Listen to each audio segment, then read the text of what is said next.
Ladies and gentlemen, welcome back to EVSC's historic Bossy Field as we get set for Game 4 of 4 between the Joliet Slammers and the Evansville Otters.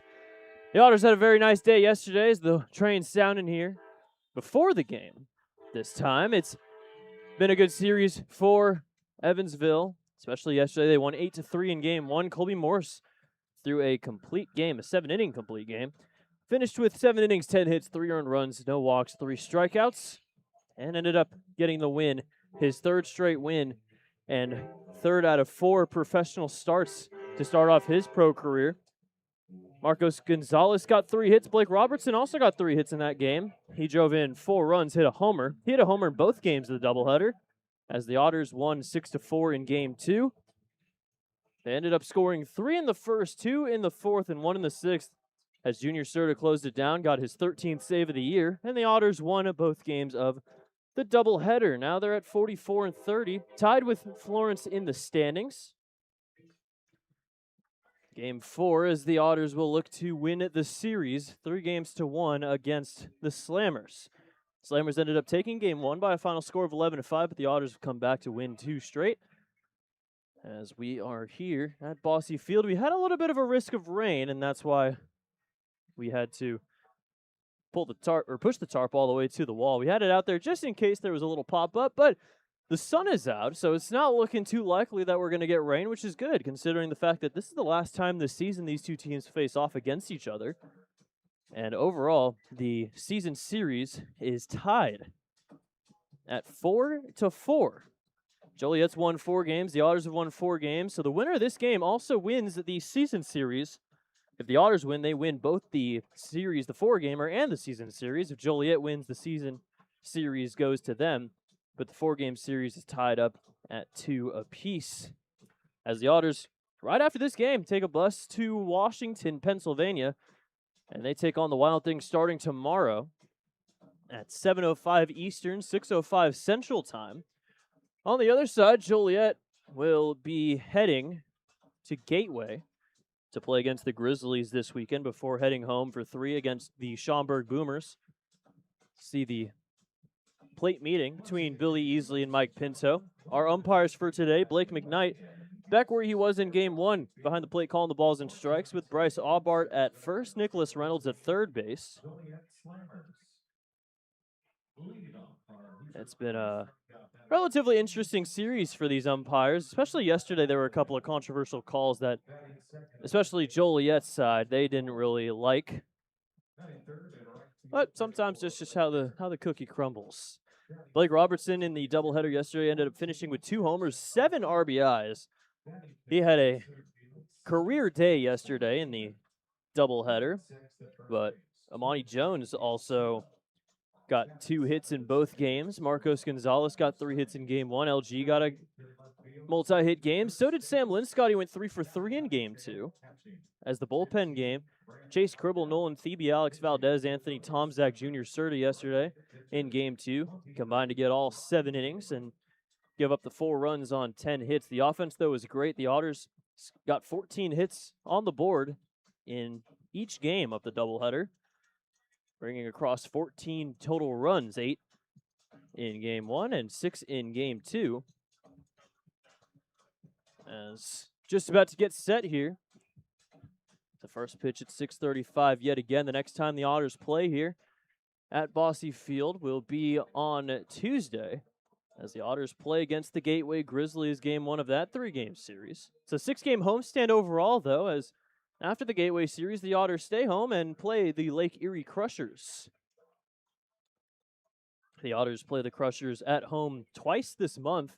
The last home series of the regular season is going to be against Lake Erie. A couple of trips to Washington as well, a trip to Schaumburg, and then at the end of the season, a 6-game road trip, a week-long trip to down east to play the Bird Dogs. Otters, though, in a very comfortable position to get a playoff spot. Haven't clinched yet, but as we near the end of the season, teams are going to start clinching. Teams are going to start getting eliminated. We're hitting to that point in the season. It's getting late into the season when football's starting. The Hall of Fame game is today. This is game number 75 for both sides. Otters 44-30, Joliet 30-44. The Otters now trying to catch up with their 52-44 record from 2023. After the good offensive day yesterday, the Otters back second in average, back hitting over 300 as a team at 303. Meanwhile, giving up the third least average on the pitching side at a 265. Otters doing a lot of good things offensively and on the pitching side as the pitchers today, Garrett Simpson for the Otters will try to keep things up there. 4.83 ERA, 69 innings. He had a little bit of a struggle against Windy City back on the first. He threw 6 innings, gave up 6 earned runs, and earned the loss, which was only his second loss of the season. On the other side for Joliet, it's Ryan Daly, who has a 4.66 ERA, 75 and a third innings. He's given up 39 earned runs, 34 walks, 77 strikeouts, but he threw 7 innings of one-run ball back on the 31st against New York with 10 strikeouts, which is his season high, tied with his start on June 2nd against Schaumburg. So it'll be Daly up against Simpson. These two faced off when the Otters played at Joliet back on July 3rd, and Ryan Daly ended up winning the battle there. We'll see if Simpson can get the last laugh here at Bosse Field. As the last Otter, TJ Salvaggio, heads to the field, we'll send you over to the PA announcer, Zane Claude Felter, as he announces the national anthem. Before first pitch, we'll take a quick break on the Otters Digital Network.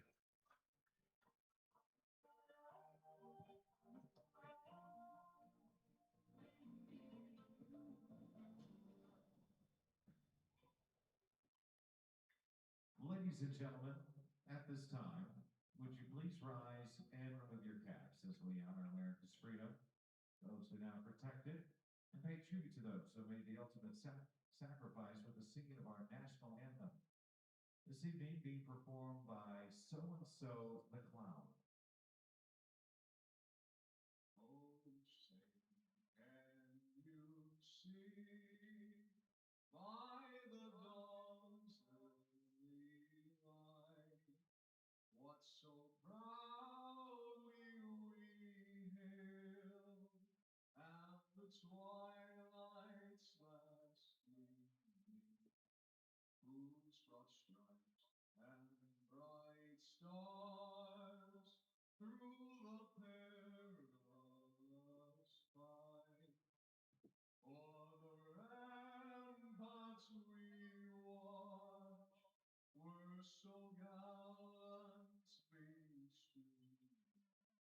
and the rocket's red flare, the bombs bursting in air, gave proof through the night that our flag was still there. Oh, say does that star-spangled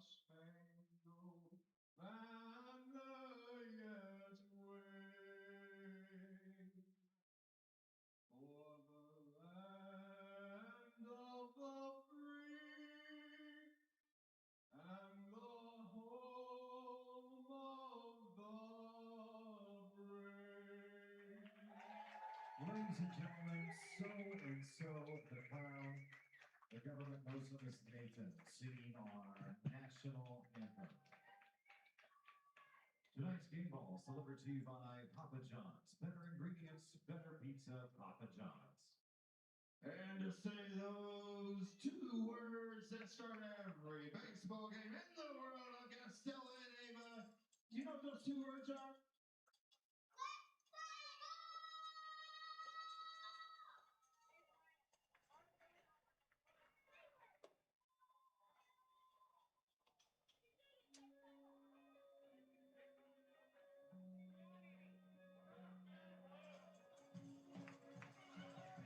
Game 4-4 here from Bosse Field.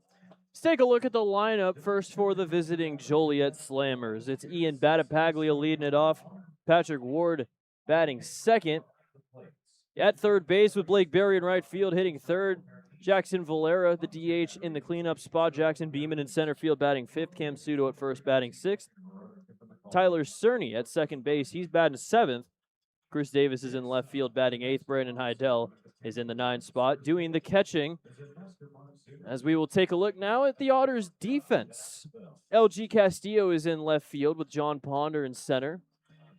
Sam Linscott in right field, Marcos Gonzalez at third, TJ Salvaggio at short, Amani Jones at second base, Blake Robertson at first, with Logan Brown doing the catching for the starting pitcher, Garrett Simpson. Simpson has a 4.83 ERA, 69 innings pitched, 19 walks compared to 39 strikeouts. Does not give up a lot of walks so far this season. He's at a 6-2 record. He had a very nice stretch between May 24th and July 9th where he won 6 games out of 8 starts. They're looking to continue here his hot form as one of the better starters in the rotation, and one of the guys in the rotation that has been here all season. Hasn't even had a stint on the IL yet. Battapaglia leading it off here. Simpson faced off against Daly back on July 3rd. Garrett Simpson ended up getting 5 1/3 innings on July 3rd against Joliet. Gave up 7 hits, 4 runs, 3 of them earned, walked 2, and struck out 4.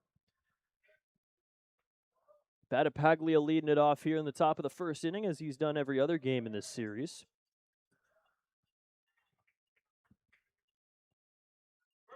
First pitch is called a strike. 82 degrees and mostly sunny. It's a nice day out here for a baseball game on a Thursday night. It is Latin Heritage Night, so if you hear a lot of maracas, we gave away a few of them, just a few. 1-1 here from Simpson to Battapaglia is low and away for ball 2. Battapaglia on a 12-game hitting streak. He went 1 for 1 yesterday, walked 3 times. Hitting at a .314 now.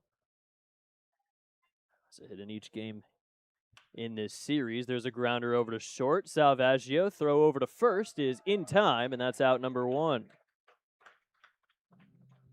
First out recorded, and it's against the All-Star in Battapaglia.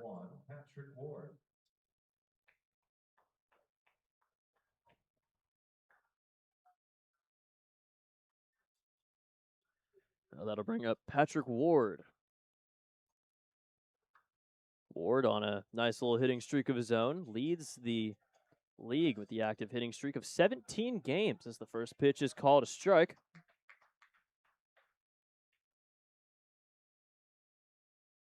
Ward hitting at a .304. He went 1 for 4 yesterday, drove in 2 runs in game 2 of the doubleheader. In game 1, he went 1 for 3 and pitched a inning, gave up the solo homer, though, to TJ Salvaggio.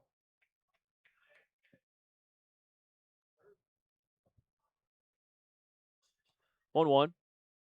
Swing and a miss, and it's 1-2. Ward 1 for 3 against Simpson so far this season.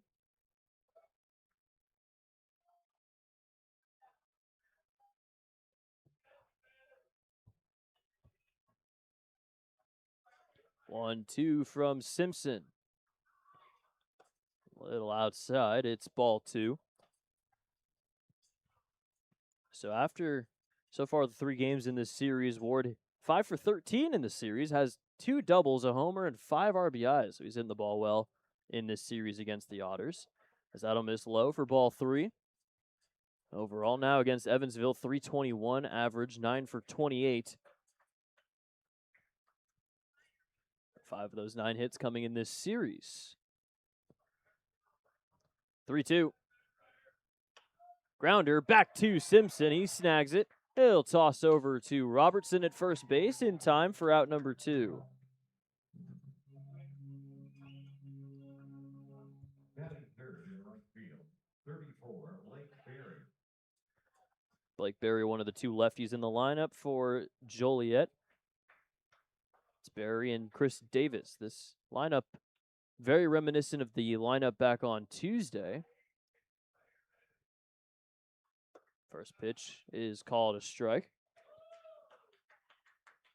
Berry had a nice day in game 2 of the doubleheader. He went 3 for 3, hit 2 doubles and walked, ended up reaching 4 times.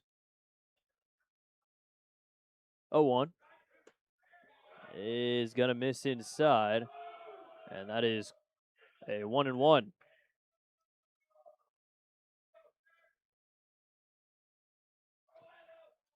Simpson gets the wrong end of that call. Grounder back to him again. 101 off the bat, and Simpson's able to grab it, throw to first in time. And a nice 1-2-3 top of the first for Simpson with 2 grounders going back to him. We'll head to the bottom of the first, no score on the Otters Digital Network.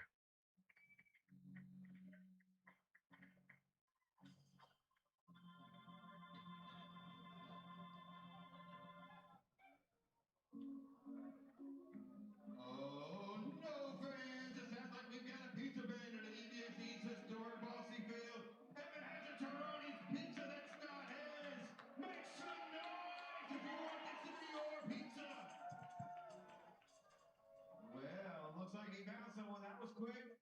Congratulations and enjoy that pizza from our friends at Taroni's.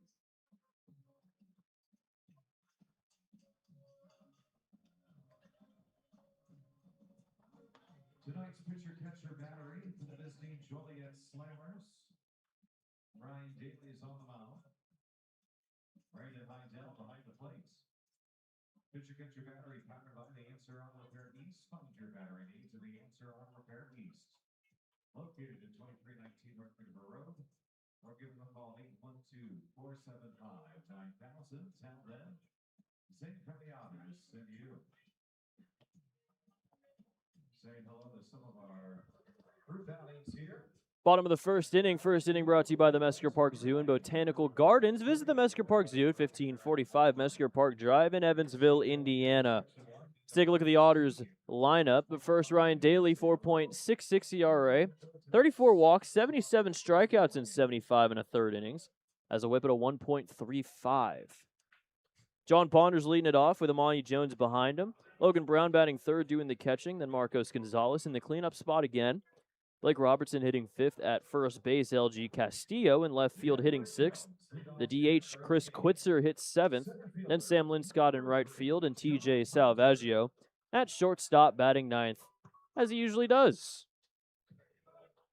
Ponder leading it off here in the bottom of the first inning. Has gotten a hit in every game this series. 1 for 3 in game 2, hit a double. 1 for 4 in game 1 with a strikeout. And overall in the series, 4 for 11. First pitch is called a strike, and it's 0-1. Daily 4.66 ERA is just a tad below the league average, as that swung on and missed for strike 2. In his battle against Garrett Simpson back on July 3rd, he threw 5 1/3 as well. With 9 hits, 5 runs, 4 earned, 1 walk with 7 strikeouts, and he gave up 2 homers.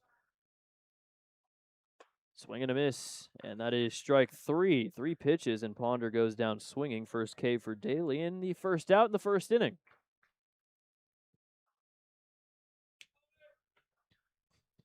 Well, this being a Thursday, there's a lot of late games on right now around the Frontier League. We'll be taking a look at them a little later as they keep going. But for now,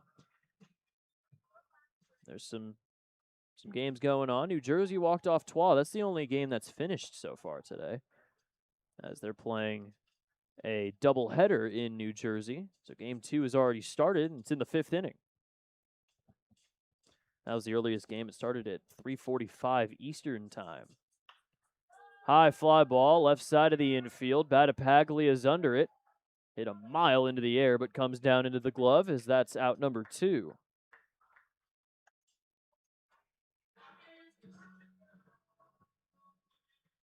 Batting third, the catcher, number 28, Logan Brown. Logan Brown up for the first time today. 4 for 9 in the series. Only played in 1 game of the doubleheader. Got one of the games off after catching. Played in game 1, went 1 for 4 as that one misses for ball 1. Well, Daly in his last outing had 10 strikeouts, 7 innings, 1 hit, and 1 earned run to go along with 5 walks. So that one is popped up into foul ground. Running after it is Cam Sudo. He has space, and he will make the catch for out number 3. So a couple of 1, 2, 3 innings in the first. One from Simpson, one from Daly. We'll head to the second inning. No score on the Otters Digital Network. We got a skate deal from Mr. Part 2 in the Tanning Gardens on the loose. Let's see if our bigger escaped animals can wrangle them up. We've got Carson is our tiger tonight, and K-John is the zebra. Whichever one gathers up more animals wins some tickets to the zoo. You animals ready? Set, go!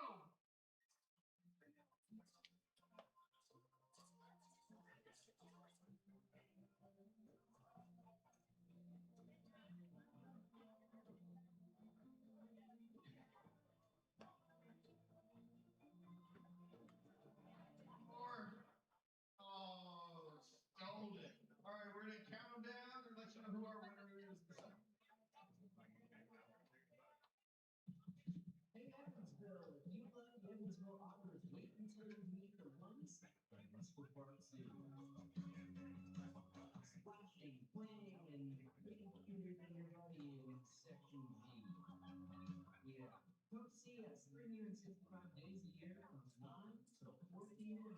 Evansville Part 2. Tonight's winner is K-John the Zebra.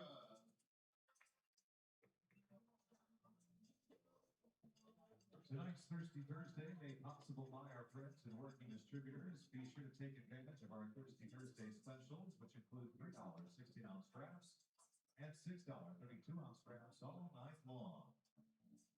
Say hello in Section 3 to John Stanley. The Frontier League Network, powered by HTN, is the exclusive home of every Frontier League game this year. Head to EvansvilleOtters.com to sign up today and get a front row seat to every Otters game this season.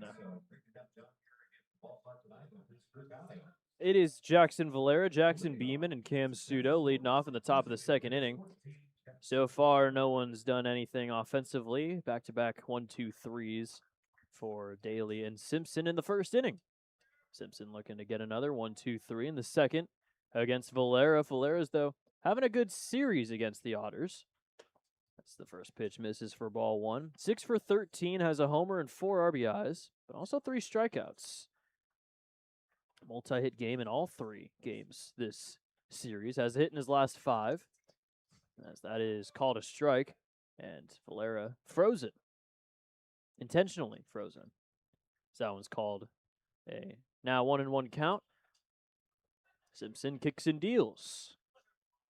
Swing and a miss, and it's 1-2. I think the backswing might have caught a piece of Logan Brown. Valera will call his hitter's timeout. Now against the Otters this season, hitting .435, 10 for 23, a homer, 8 ribbies, 2 doubles as well, as he raises his team-high batting average to a .326 coming into today's game. 1-2. That's ripped up the middle and into center field for a base hit, as Valera continues his hot hitting against the Otters. First hit of the day for either side, and the first base runner of the day as well. In center field, 7, Jackson Beeman. Runner on first with nobody out, and Jackson Beeman up for the first time today. Want to combine 3 for 7 in the doubleheader. Had an 0 for 4 in game 1 back on Tuesday. First pitch a little high for ball 1. Beeman 3 for 11 series, 5 for 27 this season against the Otters. We have seen Joliet ground into a lot of double plays this series. Kind of been the MO, especially in the doubleheader. They grounded into 4 in game 1, and that's a new season high in double plays turned by the Otters in a game.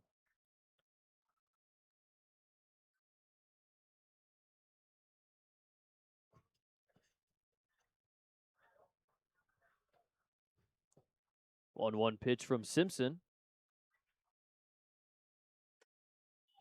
Outside, it's 2-1.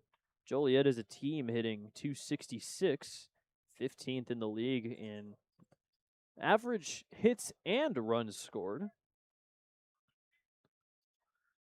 They don't get too much offense. They had a good amount of offense, though, on Tuesday's game.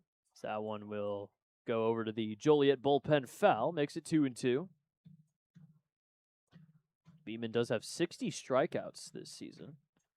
Had 2 in the first game on Tuesday. 19 games now with multiple strikeouts.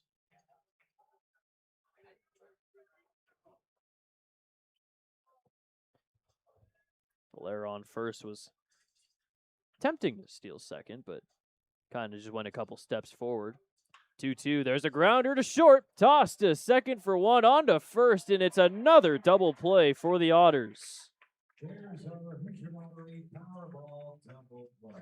Double plays, of course, brought to you by the Hoosier Lottery. Play ball with the Hoosier Lottery, and please play responsibly. That is a lot of double plays that Joliet's grounded into today. Not today, overall in this series. The first one today, and that's 2 outs on the board in the second inning. Batting sixth at first base, 22, Cam Pseudo.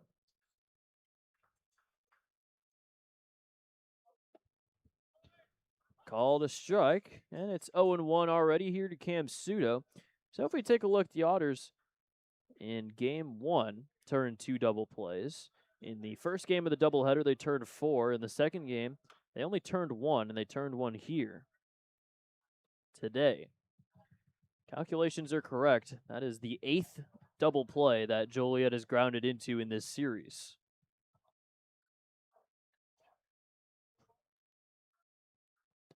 Oh, 2. High on the fastball, and it's 1-2. So 8 double plays. That has been the killer so far for Joliet. That's been those twin killings. 1-2. First time this season the Otters have turned a double play in 4 straight games. 2-2 here to Pseudo up for the first time. 1 for 7 in the series with a couple strikeouts. 2-2. High fly ball. Heading into foul ground is Gonzalez, and he will make the catch for out number 3. 6 up, 6 down, even with the single for Valera. The double play makes it still a 1-2-3 for Simpson. We'll head to the bottom of the second, no score on the Otters digital network.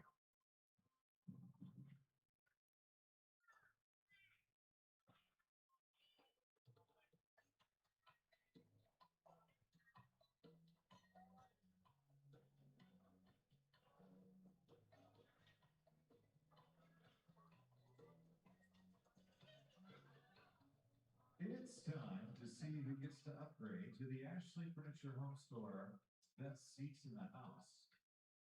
Our lucky winner gets to spend the rest of the game in the best seats in the house. And little fun fact about me, my favorite women's tennis player back in the day was Lindsay Davenport. And so our winner tonight is going to be Izzy Davenport. I have no idea if they're related or not.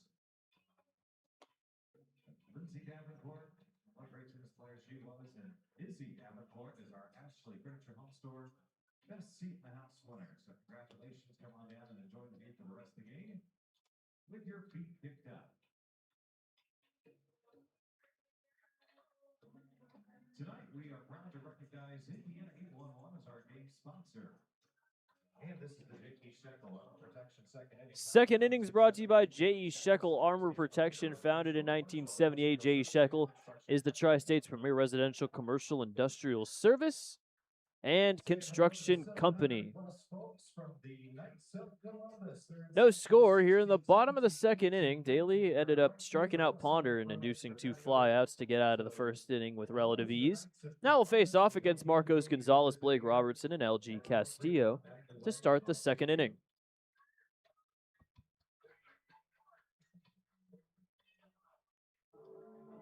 Leading off, batting fourth, the third baseman, number 2, Marcos Gonzalez. Oh, Marcos had a great day yesterday. 3 for 5 in game 1 of the doubleheader, a 1 for 3, but drove in a run in game 2. Overall in the series, he's at a 6 for 13. Couple ribbies, 4 runs scored. That 3-hit game in game 1 of the doubleheader yesterday was his 12th of the season. He's really high up there in terms of the 3-hit games. Ripped down the line, but that is going to go foul into the picnic area in right field, and it's 0-2. Folks, they are out on the outer course with the vendor table selling half-pot tickets for the upcoming Falls Fest. Gonzalez 1 for 3 with a double against Daly this season.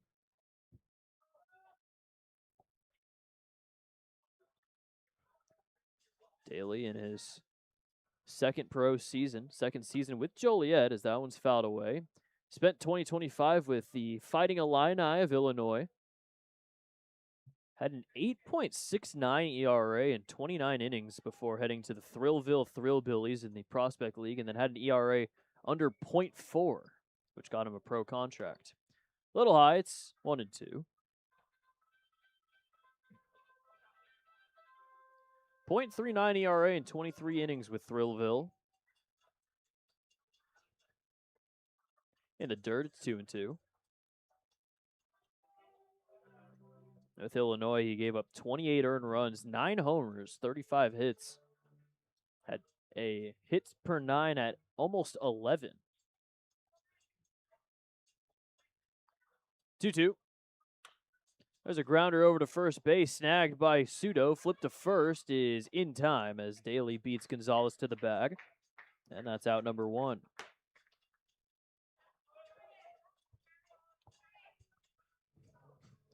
That'll bring up Blake Robertson. The first baseman, number 31, Blake Robertson. Career day for B-Rob yesterday. Couple of homers, a double, 7 RBIs, 5 hits, so ended up going 5 for 8. Overall in the series, he's at a 6 for 13 as well.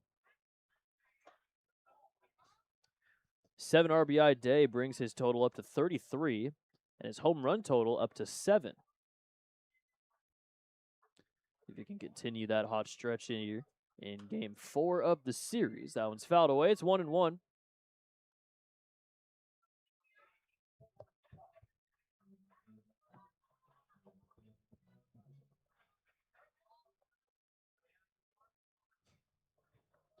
One pitch. Swing and a miss, and it's 1-2. Robertson is hitting .320 against starting pitching. 4 of his homers have come then. .951 OPS. All of his splits are above the league average. His OPS 146 over the league average at an .886. Fouled away, and it's gonna remain at 1-2. The ball is brought to you by Heads Construction. Choose the best, never regret it. Bit of an interesting stat, Robertson. 278 first time against a starting pitcher. Second time, 400. Grounder over to second base. Flipping it over to first is Cerny. And that is out number 2.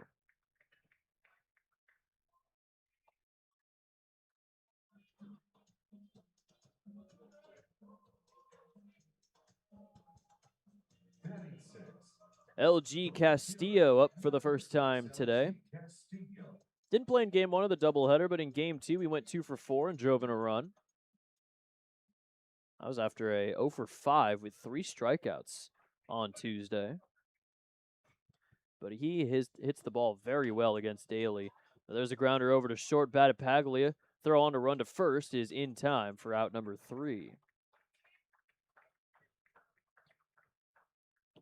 No score through 2 innings. Both pitchers working here pretty well, as we'll head to the third no score on the Otters digital network. Otters fans, this time for our dismount race. We got Owen and Spencer down here on the field. They're going to spin around that bat 10 times. Race to Katie on the other side. The first one to get her up high is your winner. You gentlemen ready? Set, go.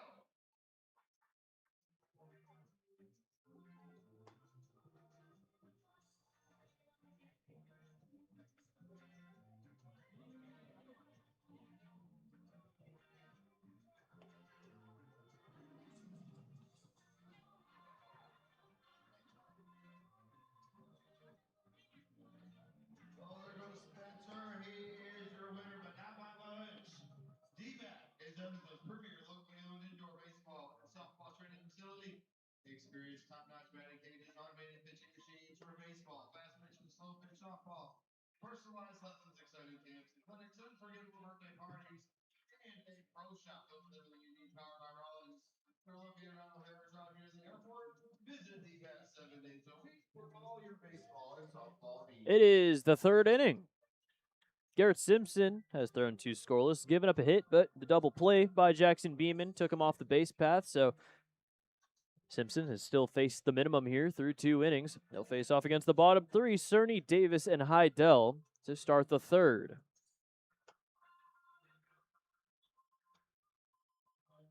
Tyler Cerny leading it off, 2 for 9 in the series so far. 1 for 4 in game 2 of the doubleheader, 0 for 3 in game 1. Cerny, though, 2 for 3 with a double against Simpson this season. Cerny from Greenwood, Indiana, so a little close to here, a little south of Indianapolis. Closer to here. Or maybe the same distance to here as it is to Joliet. That one's fouled away. Foul ball brought to you by Heads Construction. Choose the best, never regret it.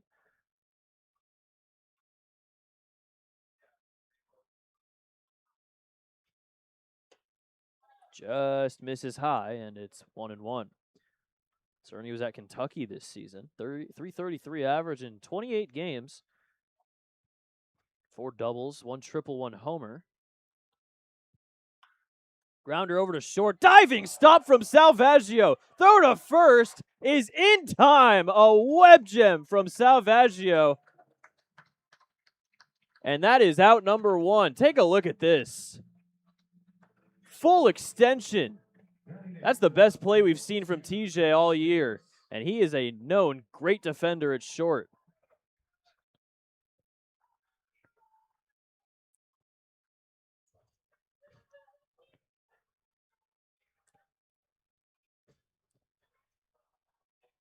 That is a fantastic play. And it saves a hit as Chris Davis takes strike 1.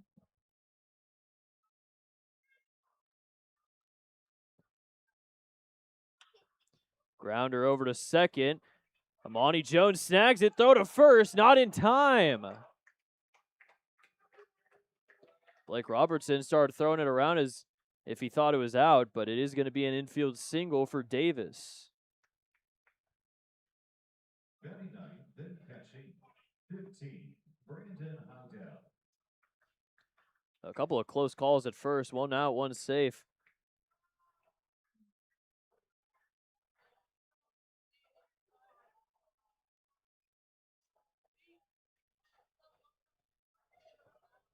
First pitch having to wait here as Heidel, I think, has something in, but not by too much. The on-base percentage only goes up by 1, 342 to 343, but the OPS goes up 736 to 859.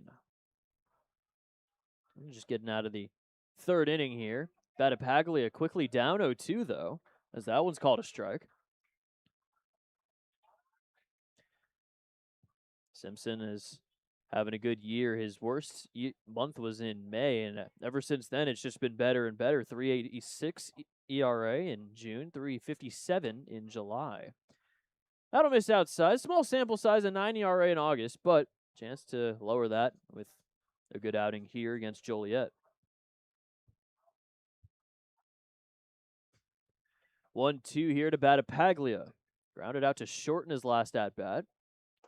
Check swing did go around clearly as that strike 3, first K for Simpson. And that is out number 3. German-American Bank strikeout ends the top of the third. We'll head to the bottom half. Still no score on the Otters digital network.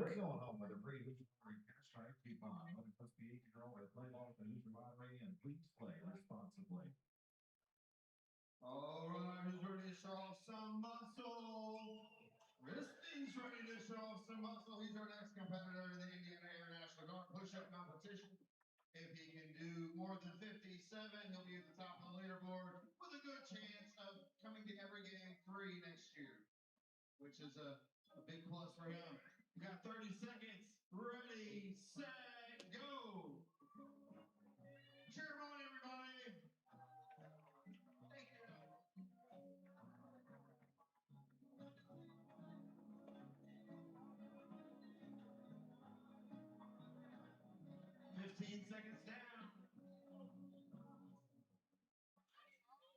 10, 9, 8, 7, 6, 5, 4, 3, 2, 1. We'll count that one. What's he got? 23. Good job. You beat Evan. That's a plus. Third inning brought to you by Precision Pest and Wildlife. Every great team brings precision to the field. We bring it to your home and business. Call 812-993-3341 or visit precisionpestwildlife.com for more information. No bottom three leading off for Evansville in the bottom of the third inning. Chris Quitzer, Sam Linscott, TJ Salvaggio, who we saw made a fantastic diving play at short. And, usually Salvaggio is able to make hard plays look relatively easy. That one, he made look a little too easy. Made me think I could do it, which I can't, of course. Not many guys in the league can make that play. Quitzer leading it off here against Daly. Only game of the series was in game one of the doubleheader. Went 1 for 3. Has a strikeout in all 8 games he's played in with Evans after going 3 for 3 in game 2 yesterday. 1 for 2 with a run driven in game 1. With that, Linscott now hitting at a .333. 71 hits in 56 games. He's been hitting the ball very well as of recent. Has hit in his last 4 games. 1-1 here from Daly. Very first base side of the rubber for him.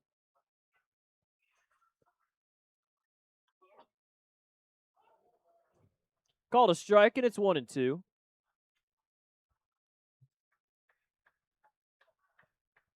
Well, Daly, when the lineup flips over the second time, the splits go up dramatically. Usually he's pretty good first time through, as that's a grounder over to second base. Cerny tosses to first in time for out number 2 in the third inning. Second time through the order for Daly. OPS goes from 568 to 850. Slugging goes from 276 to 447. And the on-base percentage goes from 292 to 403. El Salvaggio's already played some good defense over at short. See if we could do something on the offensive side here. The Otters still have yet to get a hit through 2 2/3, as that's a swing and a miss for strike 1.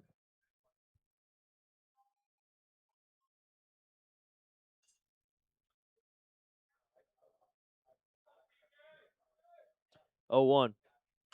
Fouls one off himself, and that's not going to feel good.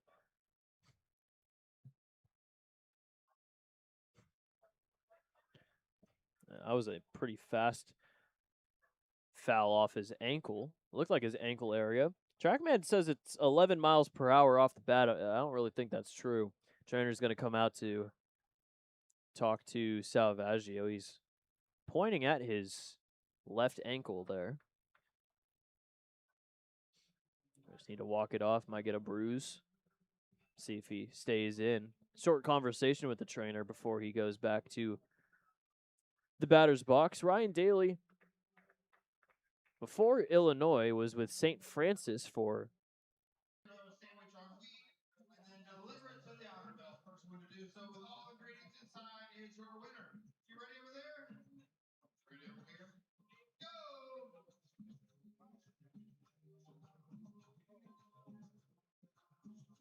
Oh, he's doing the slides on.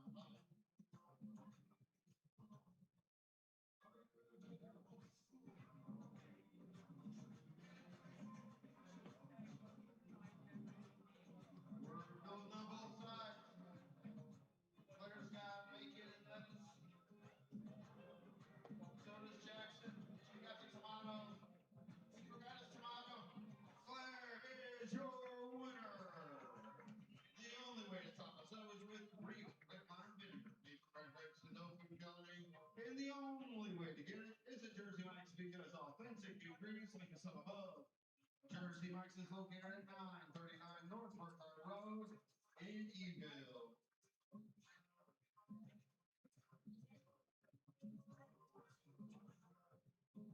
Tonight's Thirsty Thursday is made possible by our friends at Working Distributors. Be sure to take advantage of our Thirsty Thursday specials, which include $3 16-ounce drafts and $6 32-ounce drafts all night long. Top of the fourth inning. No score. Zilch. Nada. Nothing. Nil. Maybe. What other synonyms are for zero? Nada. Nada. That's a good one. Patrick Ward leading it off. Then Blake Berry. Then Jackson Valera.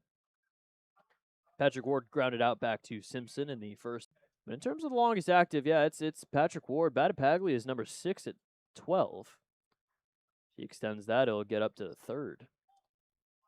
It's Ward, it's Lisandro Rodriguez on Trois Riviere, and Gabriel Maciel on Sussex, who we saw here at Bossy Field right before the All-Star break.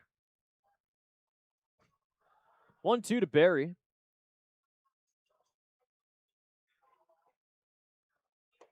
That is just going to miss outside for ball 2. Barry also grounded out to Simpson in his last at-bat. See if Joliet wants to ground into another double play here. Definitely possible.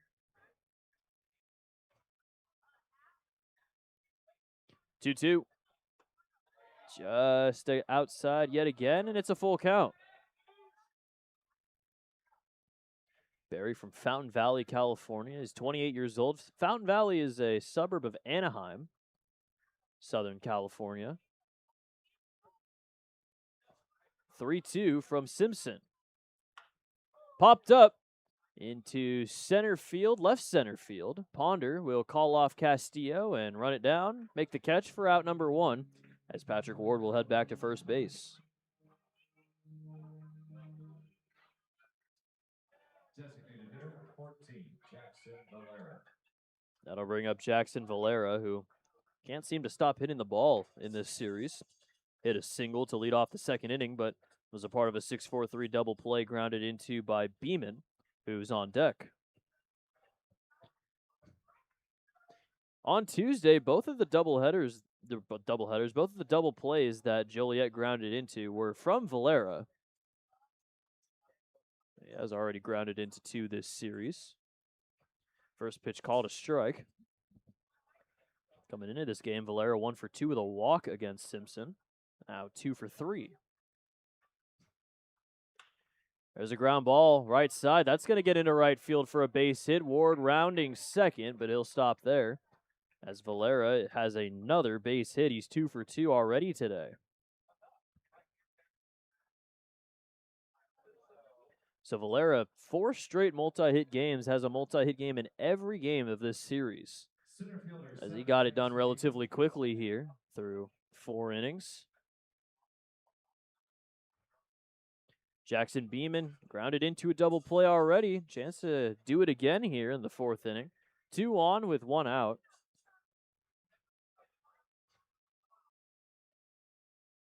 First pitch will miss just low for ball 1.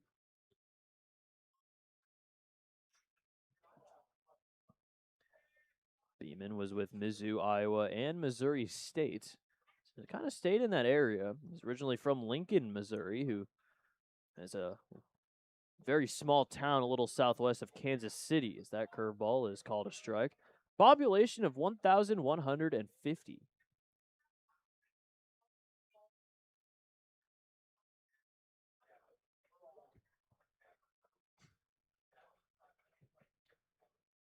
Hit under 200 with Missouri State this season. Team did good, though. There's a base hit into left field. Rounding third is Ward. Here comes the throw to the plate from Castillo on a hop. It is in time. What a throw by LG in left field. Great defense being played by the Otters today, as it will remain scoreless.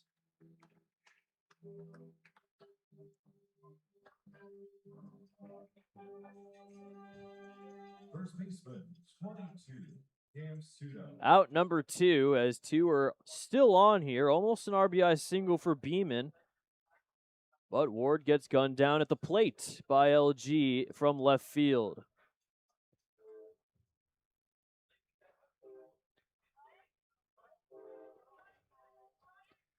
Now Pseudo with 2 on and 2 outs. Swing and a miss for strike 1. So Joliet 5 hits and almost brought that first run across, but LG said no. Pseudo flew out into foul ground to Marcos Gonzalez. That ended the second inning. 0-1 misses a little low and away. Valera on second now with Beeman on first.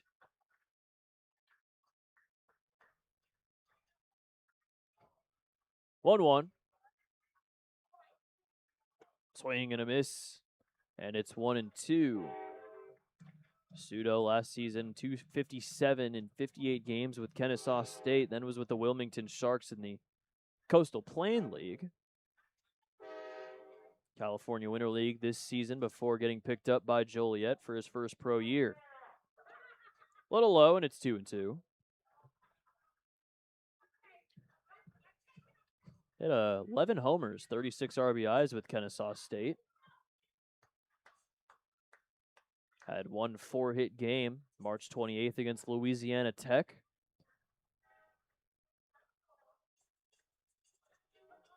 Two. Fly ball into center field. Going back is Ponder a few feet. Has a read on it and makes the catch for out number 3. 3 hits given up by Simpson, but he still remains scoreless. Heading to the bottom of the 4th on the Otters Digital Network.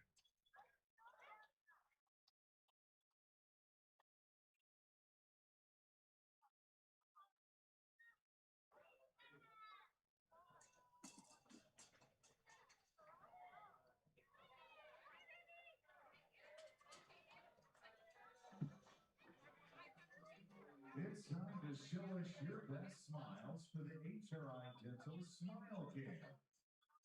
Over 300,000 members trust HRI Dental, based right here in the Hoosier state of Indiana.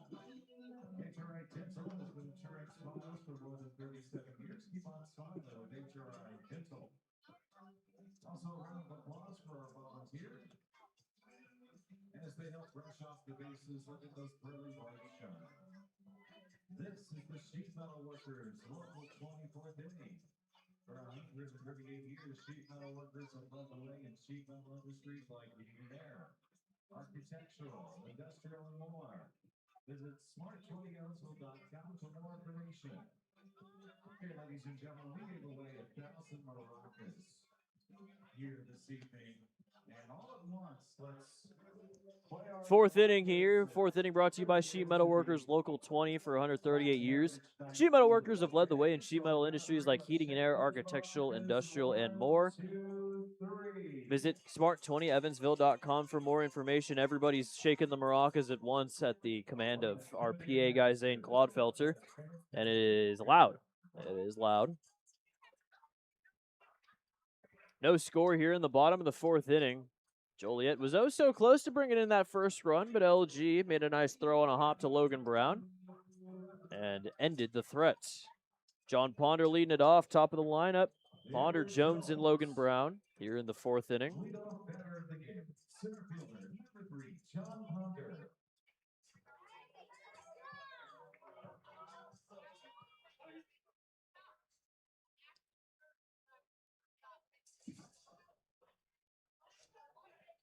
So Ponder step into the dish. He struck out swinging in the 1st inning. Otters have yet to get a base runner yet. First pitch called a strike. Daly from Plainfield, Illinois, just down the street from Joliet, so technically playing for his hometown team, as well as where he played collegiate ball for a long time at St. Francis. That'll miss it. It's 1-1. He had a great 2024 with St. Francis, had a 3.08 ERA in 73 innings, NAIA third-team All-American. John Ponder, also an NAIA All-American with Georgia Gwinnett last season.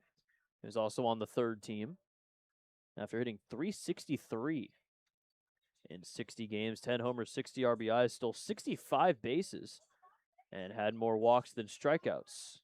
Also won a Gold Glove for the CAC conference. There's a grounder over to short. Battipaglia will grab. Throw on to first is in time for out number 1.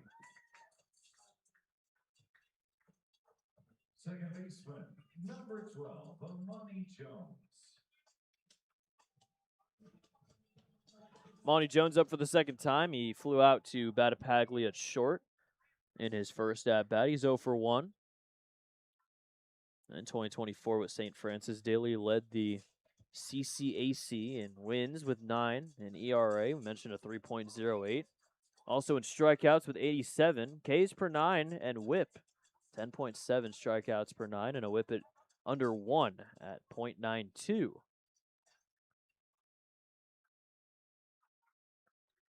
One 0. Little high, and it's ball 2. He had 7 quality starts, and he had 3 games with double-digit strikeouts. Played in the Northwoods League as well in 2024 with the Traverse City Pit Spitters, and had an ERA of 1. 3-0 to Jones, as Daly has struggled hitting the zone here in this at-bat. No walks yet for Daly. Swinging 3-0 and fouling it away is Jones, making it 3-1.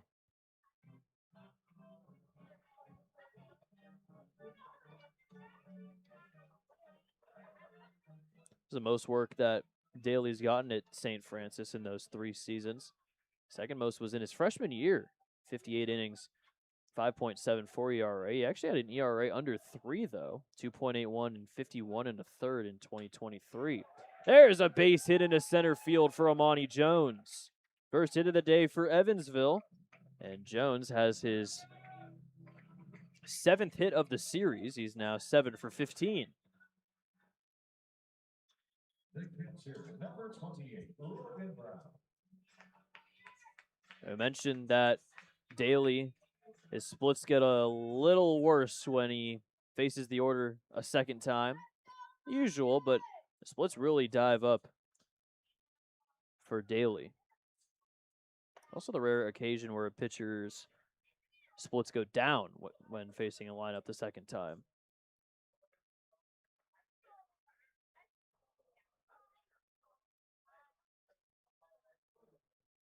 One 0.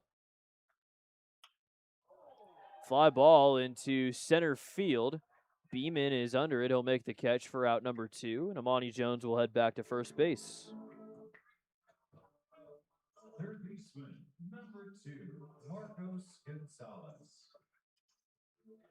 Marcos Gonzalez up for the second time. 0 for 1. Grounder over to first base. Pseudo snagged it and tossed it over to Daly, who beat Gonzalez to the bag. That was the first out in the second inning.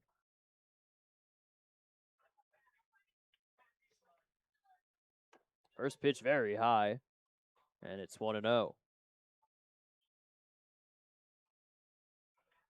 Ryan Daly's father, his name is Bob. He was in the Mets minor league system for a few years, 1992 to 1996. He ended up reaching Double-A, the Binghamton Rumble Ponies.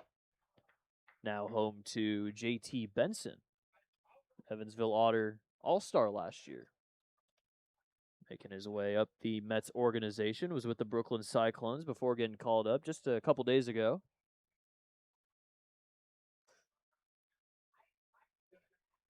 1-1.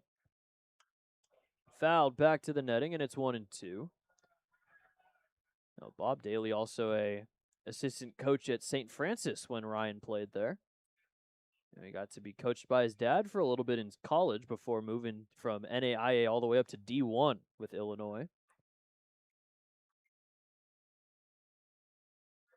1-2. Swing and a miss, and that's strike 3.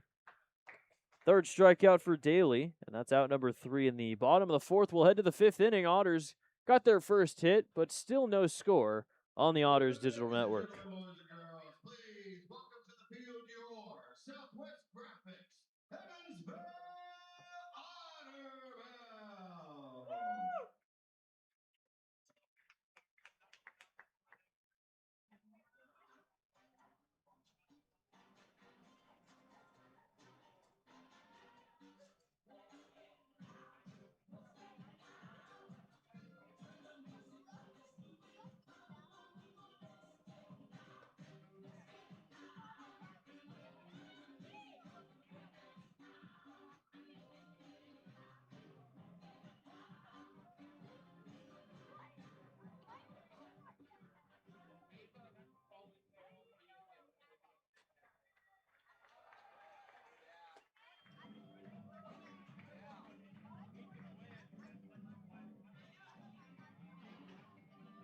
Tonight, we are proud to recognize Indiana 811 as our game night sponsor. Always call 811 at least 2 full working days before you dig on any project, big or small.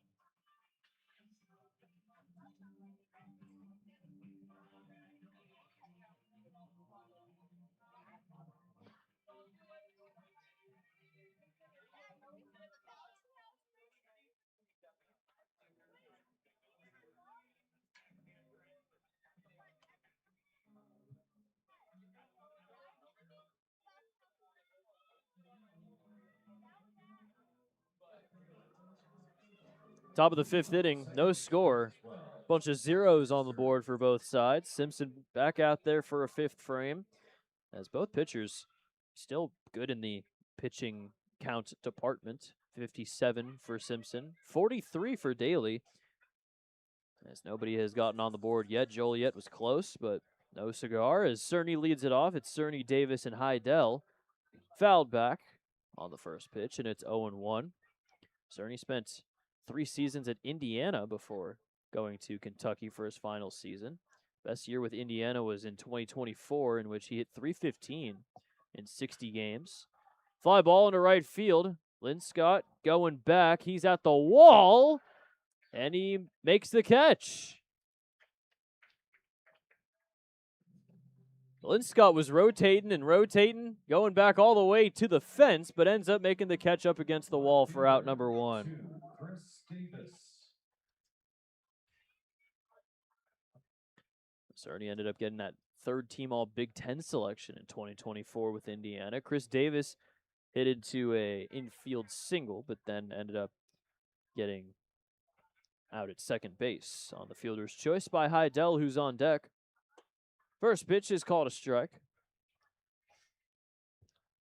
Davis has had a long professional career, USPBL for 2 seasons, then 2 seasons with Joliet. Started this year with Ottawa and then came back to the Slammers.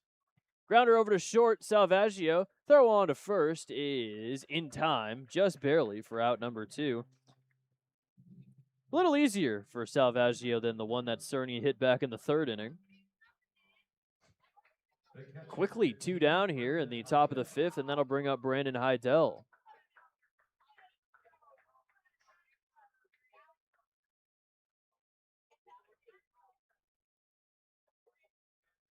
Oh, if we take a look at the out-of-town scoreboard, both Florence and Washington shutting out their respective opponents.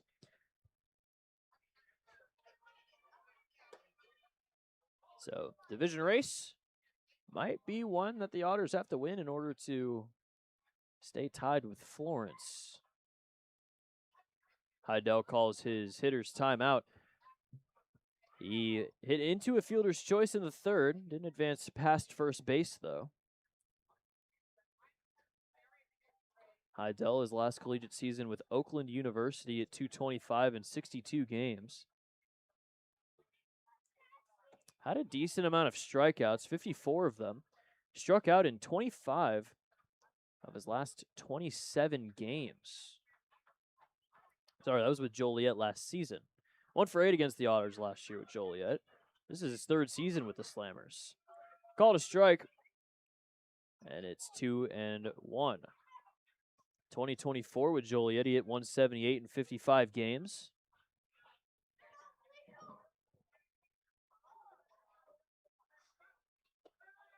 That will miss a little high, and it's ball 3. No walks issued from either side so far today. And that's kind of kept up with the speed of the game, not allowing too many 3-ball counts. 3-1. There's a grounder up the middle. Salvaggio yet again ranging, throwing it first in time. And another 1-2-3 inning for Garrett Simpson. He has thrown 5 scoreless. Otters looking to get on the board here as we're already halfway home on the Otters Digital Network.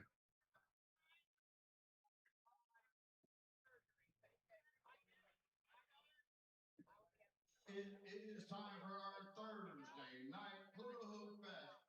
We've got Kaylee in the black, Lane in the red. They said they can't hula hoop. Let's see if they can prove themselves wrong, I guess. They've got 30 seconds to hoop away. Be judged by the honor bells, and you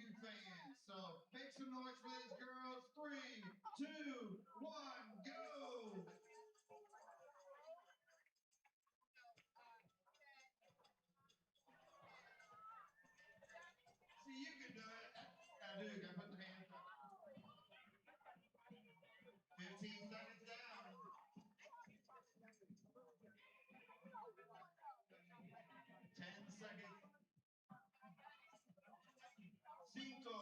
5, 4, 3, 2, 1. Time is up. What is it? I can't hear you. A tie. Hey, no ties in baseball, but there is in hula hooping. Thanks, girls. Fifth inning brought to you by Buffalo Wild Wings. Bottomless apps are now here. They've been here. We know they've been here. Dine in only. Visit either Evansville locations, 5405 Pearl Drive or 715 North Green River Road for details. It has been a pitcher's duel here in Evansville in Game 4 of the series. The Slammers are out hitting Evansville 5-1, but neither team has brought a run across. It'll be Robertson, Castillo, and Quitzer, two lefties in the top three, to start the bottom of the fifth against Daly. Daly has one scoreless outing, and it was one inning. May 16th against Trois Riviere. He has given up one earned run, though. Only one earned run in his last 4 starts, each of his last 4. So Daly's pitching the ball very well as of recent. So that's outside for ball 1. Take a look at his overall pitching. May, he had a 5.91 ERA. June, it raised to a 6.12. July, a 2.48. So something happened in July where he just found a groove, and he's continuing to ride the wave. 1-1 to Robertson. There's a base hit into right field, and B-Rob has hit number 7 of the series for him. 7 for 15. And he leads off the 5th inning with a single. First leadoff man to reach for Evansville today. The left fielder, number 6, LG Castillo. That'll bring up LG Castillo. Grounded out to short in the 2nd inning. Robertson's single, only the 2nd hit of the day for the Otters. Only the 2nd base runner as well.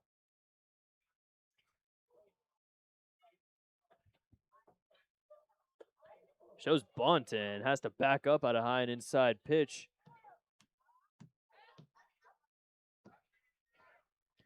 Well, backs him up quite a bit. Quite a bit all the way to the grass. Trying to bunt the runner over to 2nd base. See if he shows bunt again here. Doesn't. That one's high for ball 2.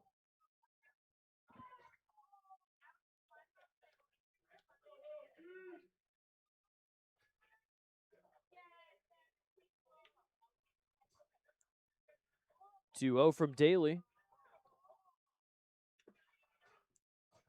LG fouls one away, and he still leads the team in 2-out hits. There are no outs, but got another one in yesterday's festivities.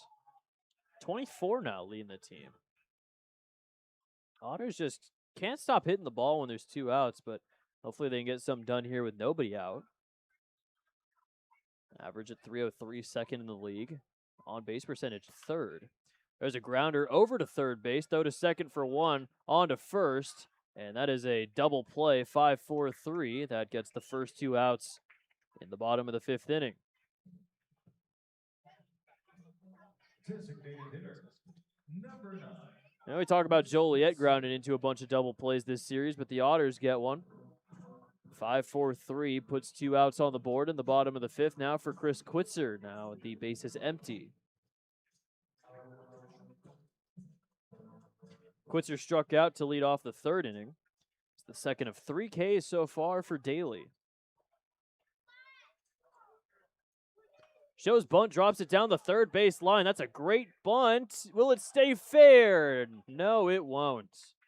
Just barely foul. And Quitzer almost had a perfect bunt single, but it just veers left. Just had to hit 3rd base and didn't do that. So he'll have to head back to the dish to take an 0-1 count here from Daly. While he's doing that, we'll check the out-of-town scoreboard real quick. Gateway's up 2-0 on Schaumburg. Florence beating Sussex 4-0. Washington beaten down East 6-0. We'll see Washington tomorrow. Brockton up on Ottawa 2-0 in the 6th inning. Windy City shutting out New York. Is everybody just in a shutout right now? Mississippi, there we go, no shutout. They scored 5 in the 4th. They're leading Lake Erie 6-5. Popped up foul ground. A lot of room for Ward as he'll make the catch for out number 3. So both teams, no runs brought across through 5 innings. We'll head to the 6th inning on the Otters Digital Network.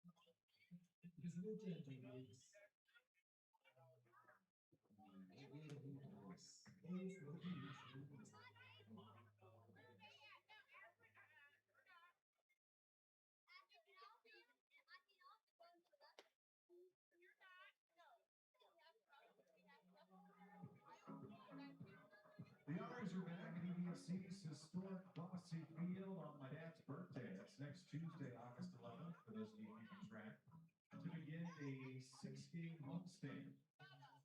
First 3 games feature a matchup with the Gateway Grizzlies, followed by a 3-game series against the Lake Erie Crushers. We've got an exciting week of promotions, giveaways, and special events you won't want to miss. Evansvilleotters.com for that full promotional schedule. Tickets available at evansvilleotters.com. Or call 812-435-8686. Ask for Devin. It is time for the United Fidelity Bank 6th inning. United Fidelity Bank, the experience you need and service you deserve since 1914. Top of the 6th inning, Garrett Simpson out there for another inning. Both pitchers have thrown 5 scoreless. Simpson's at 66 pitches. Daly's at 52. So we might not see a bullpen today. Bullpen might not exist. You never know what's going to happen. But either way, Simpson is out there, and he'll face off against the top of the lineup for the 3rd time. Battipaglia, Ward, and Blake Berry.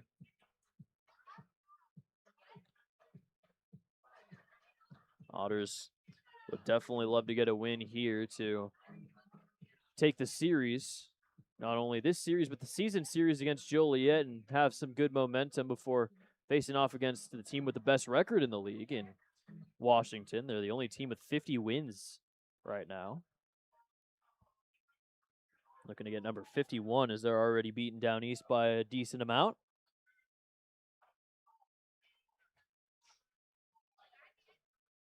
Ready to go here in the top of the 6th inning. Battipaglia is 0 for 2, has a ground out to short and a strikeout swinging. It's the only strikeout of the day for Simpson. Grounder to short again. Salvaggio throw to first. A bullet is in time for out number 1. Well, to catch Battipaglia, speedster over at first, you really have to throw a dart, and that's exactly what Salvaggio did, playing some great defense at short today. That'll bring up Patrick Ward.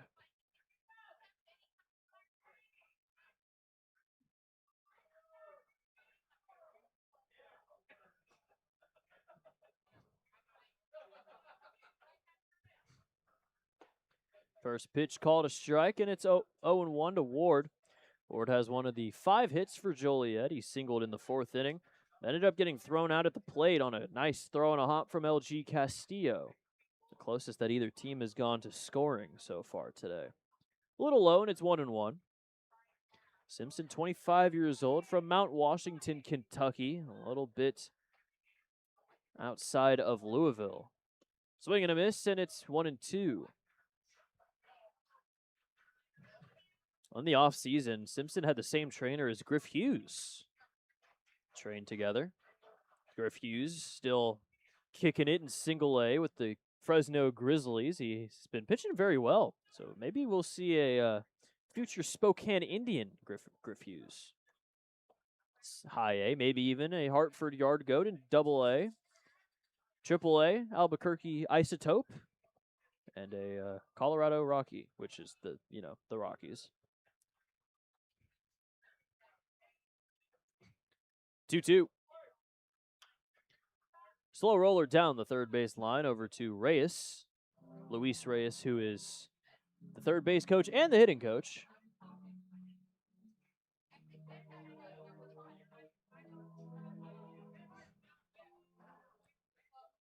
Another 2-2 here to Ward. Simpson was with Evansville last season. I was also with Tri-City for a game. There's another base hit for Ward. He is 2 for 3 today. Right fielder, 34, Blake Berry. Simpson did pitch against Joliet last year. It was his first professional game. Was against Joliet. He went 3 1/3, gave up 7 earned runs, 9 hits, walked 1, struck out 5, earned the loss.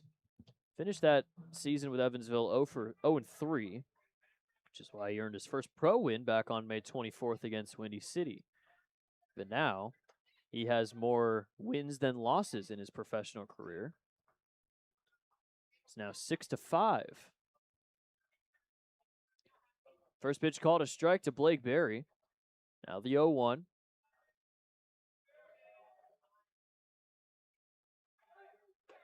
Called strike 2. Outside edge for Simpson. Berry has a grounder back to Simpson and a fly out to center. He's 0 for 2 to start today's festivities. Already a double play grounded into by the Slammers. One double play for each side, actually. A little outside, it's 1-2.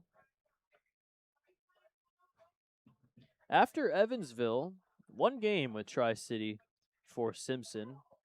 August 2nd of last year against Quebec, he threw a scoreless frame and just didn't play with them for the rest of the year. 1-2's fouled away. Foul ball brought to you by Heads Construction. Choose the best, never regret it. Brought to you by Heads Construction. Choose the best and never regret it. Pro career started after his 3 seasons ended at Wright State. First 2 seasons were with Eastern Kentucky, EKU.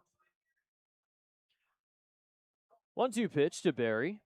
Grounder down the first base line, just foul. And it will remain at 1-2. Berry, his last collegiate year was in 2020 with Bellevue, which is in Nebraska. Started out with the Tucson Saguaros in the Pecos League. Hit .259, then was with the Houston Apollos, who no longer exist, but they were in the American. Was also with Schaumburg for a couple of years. That is just going to miss outside for ball 2.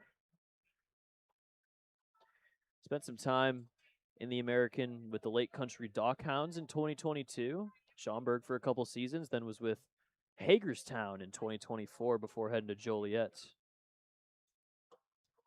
That is going to miss outside yet again. 3-2 count. Simpson doesn't have a walk yet today, but a walk would put 2 on with 1 out for Jackson Valera, who already has 2 hits today. Payoff pitch. Fly ball into shallow center field. John Ponder running after it, and he'll make the catch for out number 2, as heading back to first base is Patrick Ward.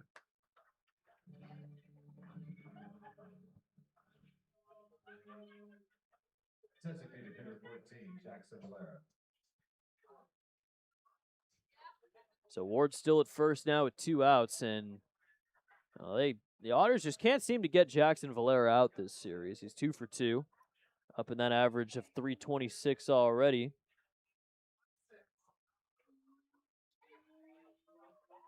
First pitch from Simpson. Ripped foul. That was a very high and inside pitch that Valero got way out in front of, as it's 0-1. Saw something in that pitch.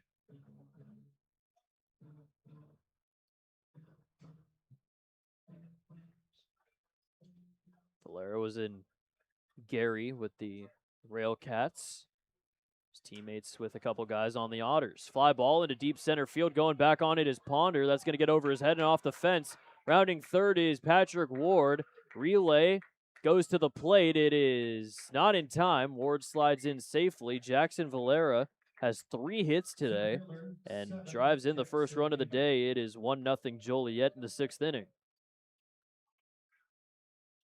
Again, the Otters cannot get out Valera in this series.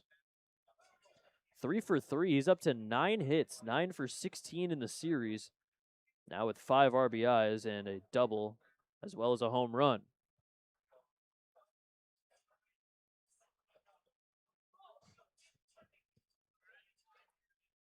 Joliet on the board first here in the 6th inning, and that'll bring up Jackson Beeman. 1 for 2, a single and a double play grounded into. 1 run now on 7 hits for Joliet. Seems as though in this series, at least, every time the Slammers score, the Otters are right there with a response. That at least is what happened in pretty much every inning the Slammers scored in the doubleheader. Maybe it'll be the start of a trend here, and the Otters can get a run back and maybe take the lead in the bottom half. Fouled back, it's 1-1.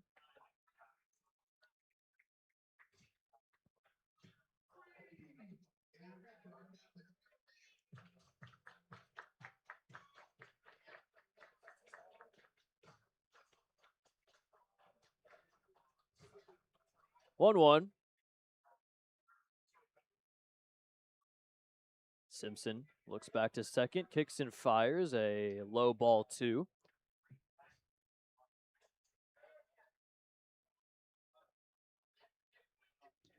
Daly has pitched his 5 scoreless. We'll see what happens in the 6th inning. He's sitting at 52 pitches, so if he keeps on going with the scoreless frames, he still has a pretty long way to go. Check swing over to first. He did go around, and it's 2-2.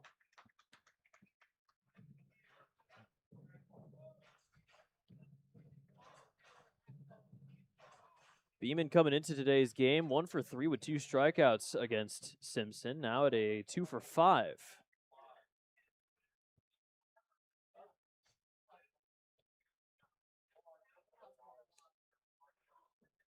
Two from Simpson to Beeman. High and inside for ball 3. Fastball got a little away from him. And it's another full count. This is the longest inning so far for Simpson today. Now sitting at 88 pitches. Could possibly get the 7th, but see what happens with the choices being made by the Otters coaching staff. Maybe, as that one's grounded over to the Joliet bullpen foul, and it will remain at 3-2. Cam Pseudo on deck. He's 0 for 2 today. Both of his flyouts have ended innings in the 2nd and the 4th.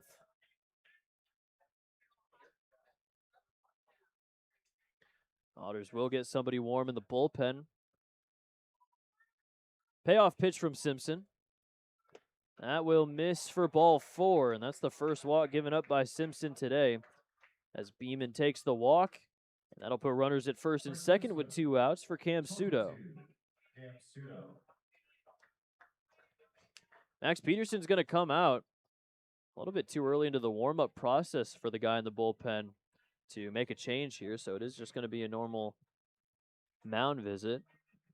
Let's see who's warming in that bullpen right now. According to the binoculars, it is Joe Morrissey.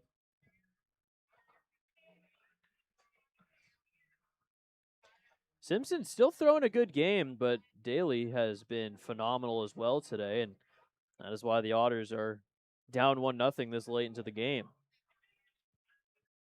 Daly's only given up 2 hits and 5 scoreless with 3 strikeouts and no walks.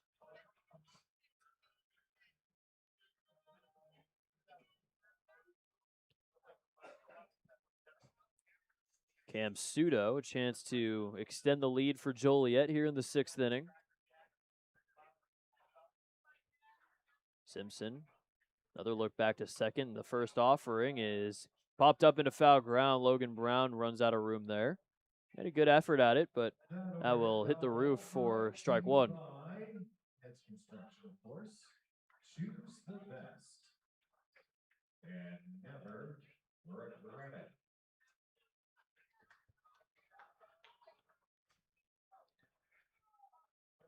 Couple games getting canceled in the Frontier League today. Lake Erie, Mississippi, as well as Tri-City and Quebec. 0-1. That one's going to get away from Logan Brown.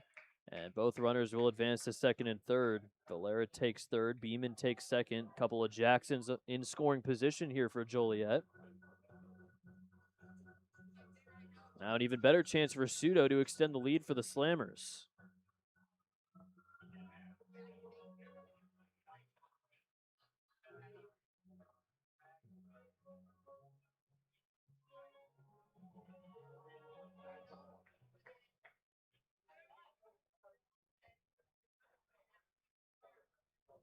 One.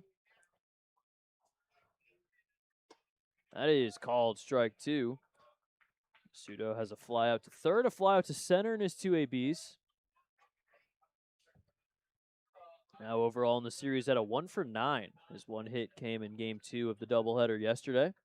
Ended up finishing 1 for 3 with a strikeout after coming in as a defensive replacement in game 1. 1-2 ripped down the line, got out in front of it though. It's Joliet's bullpen. Will make the grab over there. Still remains at 1-2. I think after the walk, now this will be Garrett Simpson's last inning. He's up to 93 pitches. The 1 run given up. See if they entrust the bullpen here to start the 7th next inning. 1-2 pitch. High on the fastball, and it's 2-2. Pseudo has 30 walks, 59 strikeouts.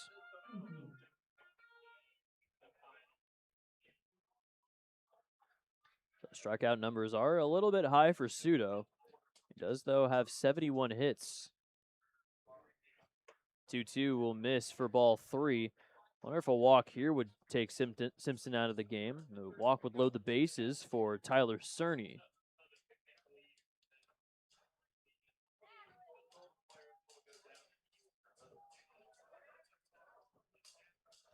Payoff pitch from Simpson in a long 6th inning. Popped up foul, and it makes it longer, as it'll be another 3-2 coming from Garrett Simpson. Simpson doesn't usually walk too many guys. He does only have 1 walk in his last outing, even though he gave up the 6 earned against Windy City. Does have a few games this season with 0 walks.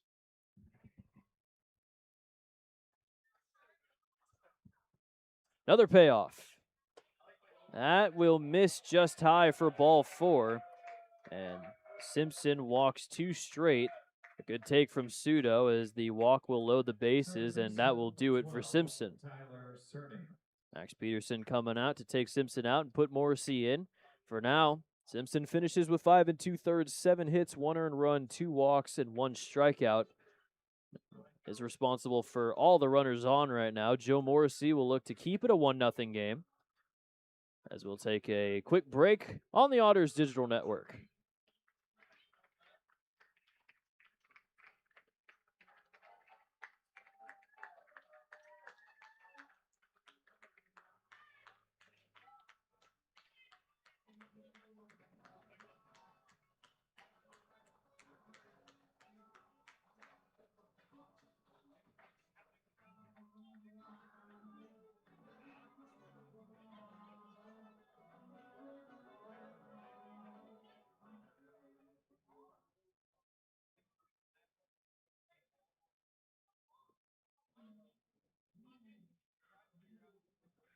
Otters with a call to bullpen. 50, Joe Morrissey.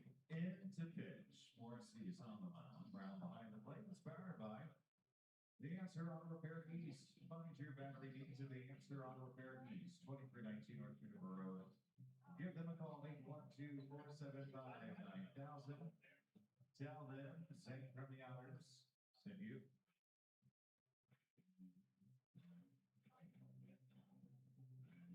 Tonight's Thirsty Thursday, made possible by our friends and working distributors. Be sure to take advantage of our Thirsty Thursday specials, which include $3 16-ounce drafts and $6 32-ounce drafts all night long.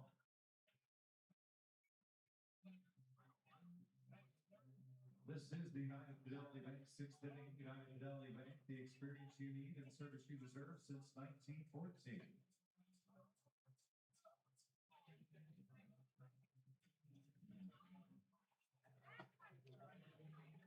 Pitching change brought to you by the Answer Auto Repair East. Find all your battery needs at the Answer Auto Repair East, located at 2319 North Green River Road, or give them a call at 812-4759K. Joe Morrissey's into the game, 5.16 ERA in 29 and 2/3 innings. He has already pitched in this series. Back on Tuesday, he threw an inning, gave up 2 earned, 3 hits, but also struck out 3 as he inherits 3 runners and hopefully doesn't bring any of them across here to keep it a 1-0 game. He'll face off against Tyler Cerny first, with the bases loaded and 2 outs. First pitch is fouled back and right to first base. Morrissey has inherited 14 runners this season, has let 3 of them score, a solid 21% scoring rate. 0-1 to Cerny. Fouled back. It's 0-2. Morrissey already a strike away from getting out of the jam here. Bases loaded. Valera is on third. He drove in the only run of the day so far with a double. He's 3 for 3. Then back-to-back walks to Beeman and Sudo have them on second and first. 0-2. Little high and away on the fastball.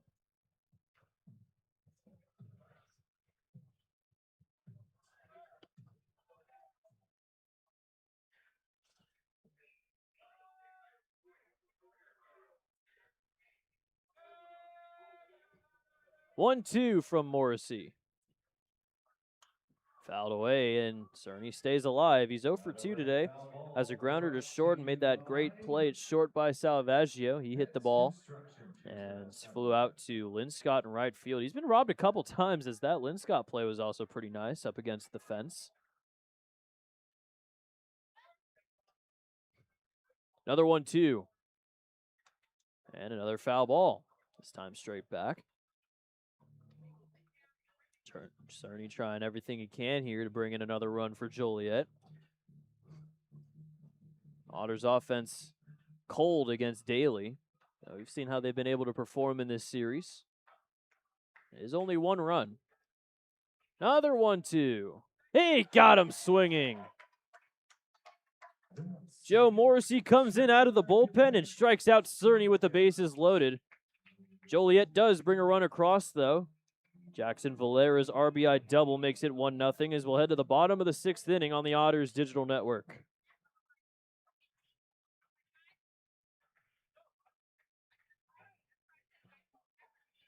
And now Indiana 811 presents the Holy Moly Shuffle. Can you guess where Holy Moly's dug himself? And over here, put your guess in the air. I'll throw you a game ball, baby, if you win. 5, 1, 2, 3. What's your guesses? 1. Hey, Bob, ever say 1? There you go. Anybody else? There you go, buddy. Thank you for playing. The Holy Moly Shuffle is brought to you by Indiana 811. It's a free service that can prevent costly damages to underground utilities. Know what's below, call 811 or visit 811.com at least 2 full business days before every digging project, no matter how large or small.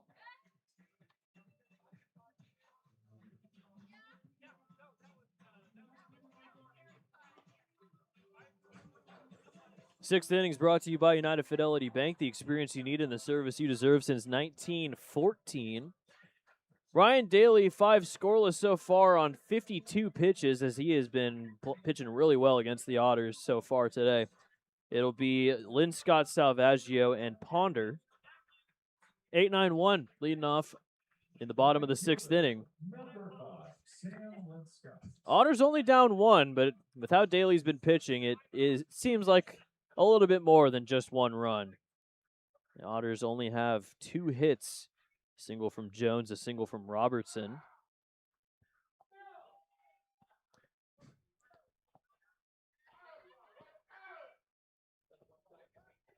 as the umpire's waiting for something.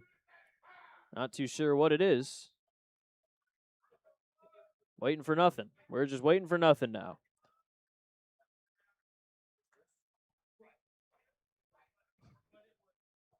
First pitch, little outside for ball one.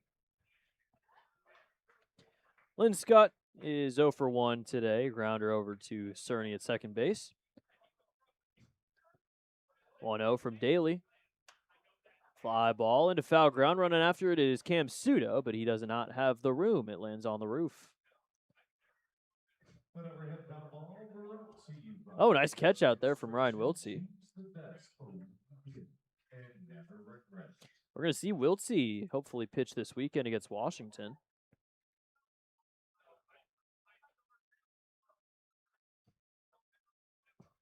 One. Called a strike. And it's 1-2. Otters dugout not too big fans of that call, as it was a little high. 1-2, though, to Lynn Scott as he calls his hitter's timeout. Lynn Scott now 7 for 21 against Joliet this season after that ground out to second back in the third inning. Foul tip is going to go out of the glove of Heidel, and it will remain at 1-2.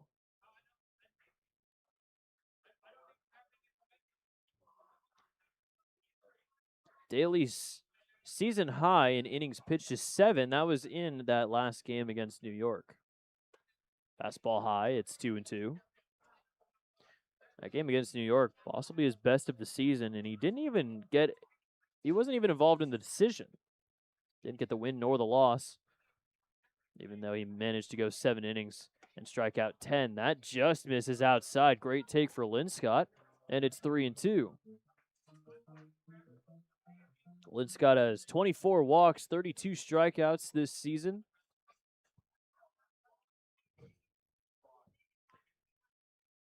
(3-2) fouled away, and we'll do it again. Well, this is exactly what the Otters need against Daly. A lot of long ABs to up the pitch count a little bit and force Joliet to go into their bullpen. That last outing for Daly also a season high in pitch count, 113 pitches thrown. Another one fouled away. His last 3 outings have actually been his 3 highest pitch count games. 109 in both his starts against Schaumburg on the 19th and the 25th, and then the 113 on the 31st. Another 3-2. Reaches out and grounds one. That's a fair ball. Toss over to first and in time. As that is out number 1, Billy Easley will immediately head over and have a chat with Bryce Aubart at first base.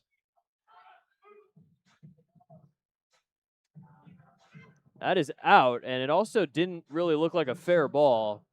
But either way, it is a grounder to first for out number 1. And Daly retires Lynn Scott to start the bottom of the 6th inning.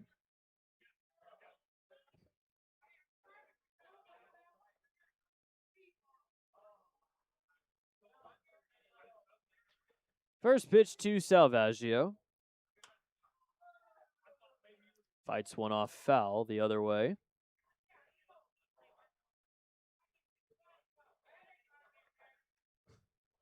Salvaggio popped out to Sudo at first base in his first at-bat, ended the 3rd inning. Now he pops one up into shallow left field. No, that'll drop in for a base hit. Salvaggio takes a wide turnaround first. Throw goes back there, but he's there safely. Davis was deacon over there in left field, but that one does end up dropping in for a base hit. I think he was trying to catch Salvaggio, hopefully going for second. It almost worked. TJ took a big turnaround first base, but he ends up reaching safely on the single. 3rd hit of the day for Evansville. That'll bring up Ponder at the top of the lineup for the 3rd time.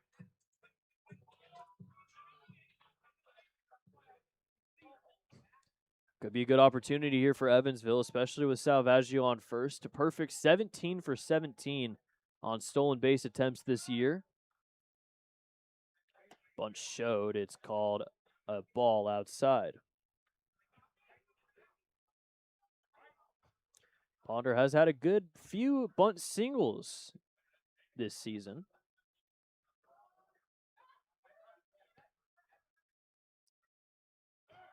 Throw back to first is not in time. Otters, when their opponent scores first, 12-20 this season.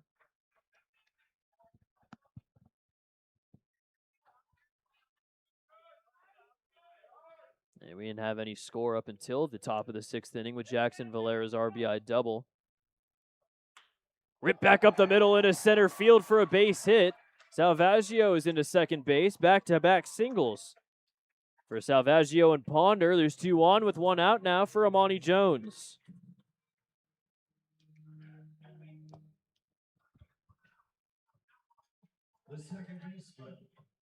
First Otter to reach scoring position today is Salvaggio at second base. Back-to-back singles. 4 hits now on the day for Evansville. Mound visit here between Heidel and Daly. Maracas shaken here at Bossy Field. Monty Jones does have one of the 4 hits, and now there's going to be a mound visit joined by pitching coach Tyler Martin. Now we'll include the entire infield this time.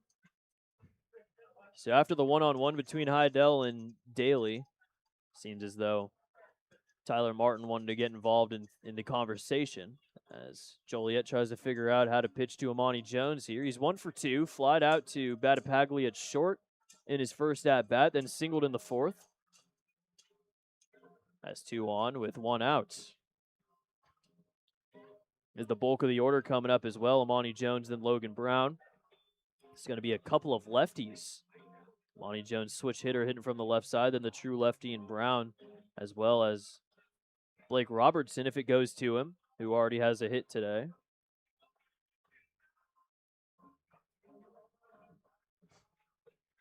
Bit of a longer mound visit. Finally over as Amani Jones steps up for the 3rd time today against Daly. No movement in the bullpen for Joliet. Even with the 2 hits back-to-back, still a good pitch count for Daly at 65. First pitch to Jones. Is going to miss in the dirt for ball 1.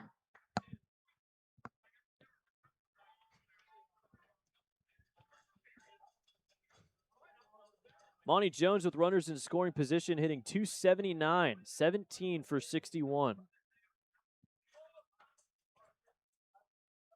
1-0 pitch. That'll miss. That'll get past Heidel. Both runners are going to advance. Salvaggio read that perfectly. Ponder follows behind him, and 2 are in scoring position now with 1 out.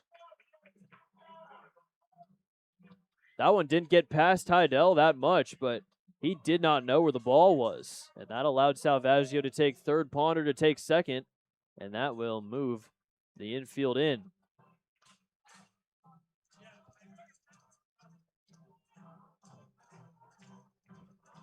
So Daly now hasn't been able to hit the zone here against Jones. Otters have always found a way to respond in this series. That is popped up in foul territory. Heidel running after it, but it will land foul, and it's 2-1.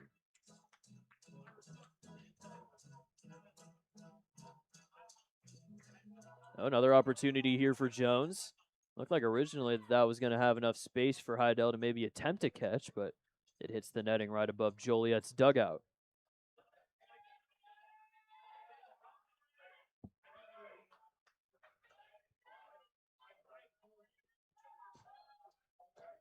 Two-one. Daly in a sticky situation, kicks and deals. High and away for ball 3. Walk loads the bases for Logan Brown. Mentioned Daly does have a lot of walks. Doesn't have any today, but has 14 in his last 3 starts. Doesn't have a start where he has not issued a walk. And that will remain true as Amani Jones takes ball 4, and that will load the bases with 1 out for Logan Brown.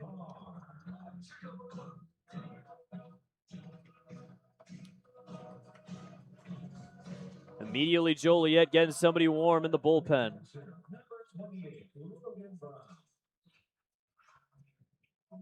Jack Pottiger, first guy warming in the pen for Joliet, the lefty. Logan Brown, big spot for Evansville. First pitch, swing and a miss for strike 1. That was a good pitch to hit for Logan Brown.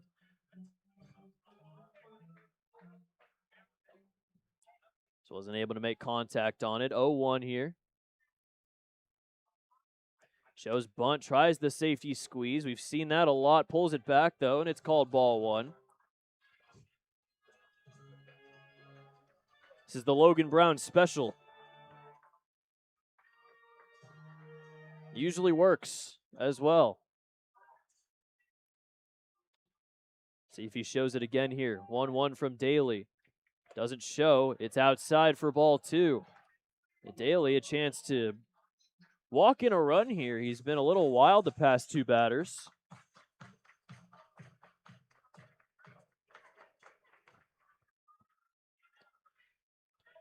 Two 1 from Daly. Foul tip into the glove, and that is strike 2.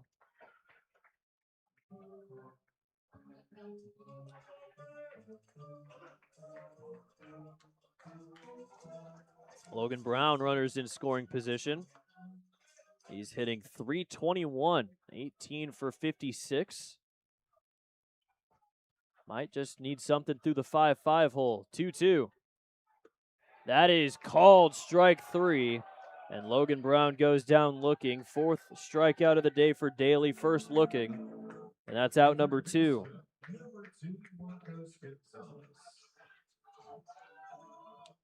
So Daly gets the crucial second out, but still has to face off against Gonzalez. Back to that Otters 2-out hitting again. Marcos, 12 2-out RBIs this season, as that's called a strike. Gonzalez 0 for 2, could be due for a base hit here. He has a hit in every other game this series. Big opportunity for him to try and bring in a run or 2. Salvaggio on third, Ponder on second, Jones on first. Swing and a miss, and it's quickly 0-2.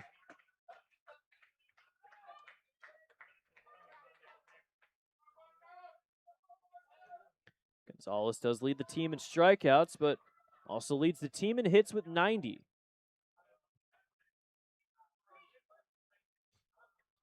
0-2. Fouls it away. Gonzalez stays alive here, still 0-2.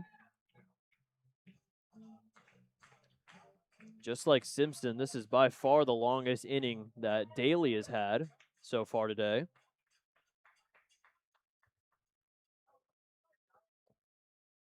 Another 0-2.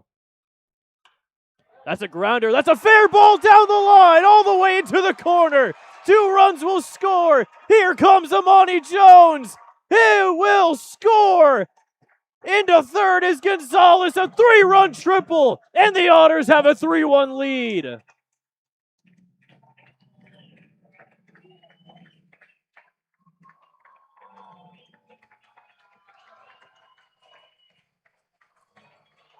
Second triple of the year for Gonzalez, and it brings in all 3 runs and takes Daly out of the game.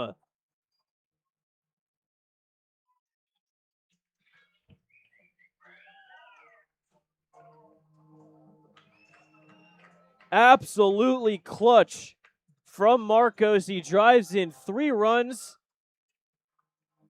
First Otter with multiple triples on the year. Daly's gone, and we will be right back with the pitching change. Otters have a 3-1 lead, and momentum completely shifted here at Bosse Field.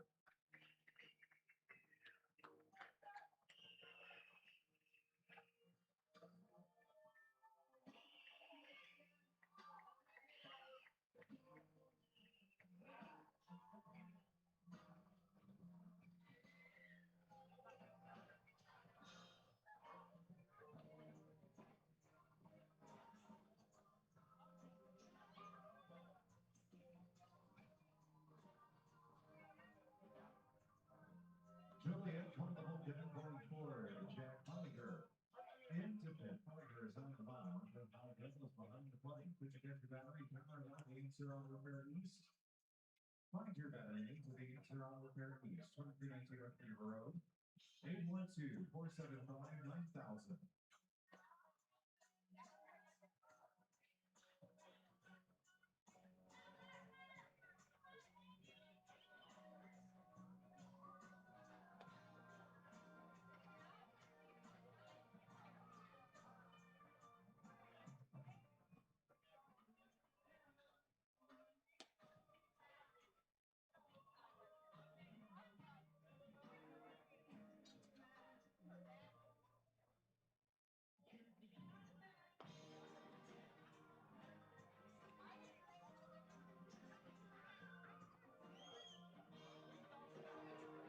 Oh, sometimes all it takes is one swing, and Marcos Gonzalez sends one the other way down the line, all the way into the right field corner, scoring Salvaggio, Ponder, and Jones as his second triple of the year gives the Otters a 3-1 lead, their first lead of the day, and takes Ryan Daly out of the game. Jack Pottiger in the game now. He has a 3.63 ERA in 22 and a third innings. One swing. And Otters, not only with the lead, but all of the momentum as the lefty comes in against the lefty hitter in Robertson. First pitch will miss for ball one. You add three more to the 2-out RBI total. 169 2-out RBIs now for Evansville. Inside, and that's ball two. Pottiger has not pitched against the Otters yet this season. Last outing was on the second against New York through two scoreless with two strikeouts. Robertson does already have a hit today. Single to lead off the fifth inning. Has Gonzalez at third with two outs. 2-0. Fouled away off to the left side. Brought to you by Ice Construction. Choose the best. Never regret it. Daly right now finishes with 5 2/3 innings, 5 hits, 3 earned runs, 1 walk, and 4 strikeouts. And now that puts Joe Morrissey as the pitcher of record for the Otters. That'll miss high, and it's 3-1.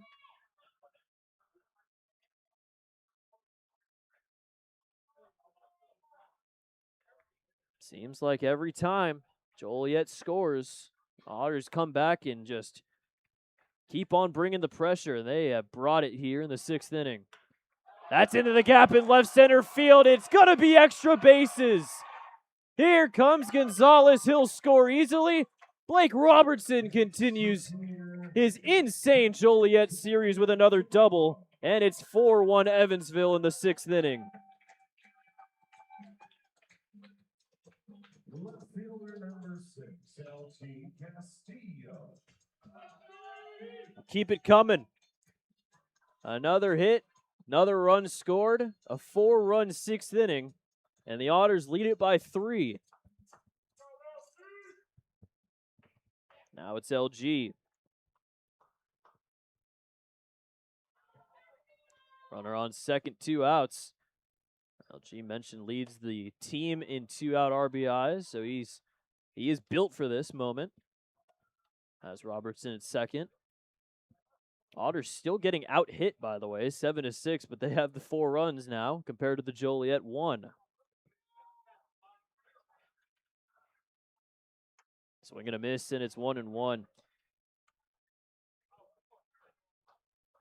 Well, out of the 6 hits, 4 of them have come in this inning. The back-to-back singles from Salvaggio and Ponder, then the 3-run triple for Gonzalez, and then that double for Blake Robertson. Has him on second base, and now the 1-1 to Castillo. That's a fly ball into deep right center field. Going back is Beeman. He's at the wall, and he makes the catch for out number 3. Barreling into the fence. Beeman, a great play out there in center field for out number 3. I don't think anybody in this joint cares as the Otters drop a 4 spot in the bottom of the 6th inning. They lead it by 3. Heading to the 7th on the Otters Digital Network. Oh, it's going to be hard to top, but we're going to try. It's time for the hot dog Wally's Food Race Eyes on burger versus the ice cream. Come on, ice cream, win this time. Whoever wins, that item is half price for the rest of the game at the third base concessions. Food ready. Food set. Food go. Burger in the lead. Hot dogs second. Ice cream. Oh, look at him go. Oh, the burger is your winner. All hamburgers, cheeseburgers, turkey burgers, chicken burgers, singles, doubles, triples, everything. Half price, third base concession until the final pitch. So normally our nocturne Anthony participates in the hot dog walling food race, but Anthony is on assignment elsewhere. He is at the beach. And we want to congratulate Anthony on his engagement. A big round of applause for intern Anthony on becoming engaged. She did say yes. Congratulations to Anthony. So if you see him at the Baltimore next homestand, make sure you tell him congratulations on his soon-to-be marriage. This is the Jacobs Club 7th inning. Jacobs Club proud to celebrate and support the Evansville Otters and Jacobsville neighborhood. Be sure to check out First Fridays in North Main. Jacobs Club at 607 North Main Street. Oh, with that run going to Daly, he finishes with 5 2/3, 5 hits, 4 earned runs, 1 walk, and 4 strikeouts. It was going so well for Daly, but then the Otters woke up, dropped a 4 spot in the 6th inning, and they now lead it 4-1.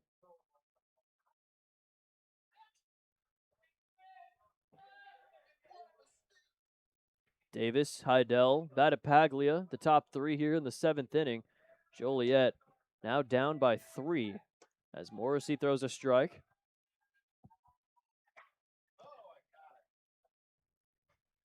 So Simpson won't be a part of the decision, but Daly now in line for the loss.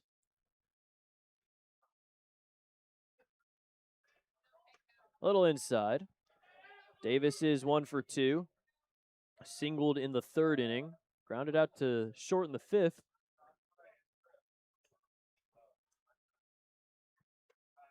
Just misses outside, and that's ball 2. Pottinger so far, his outing was just a third of an inning, giving up that hit, the double to Robertson. 2-1 swing and a miss, and it's 2-2.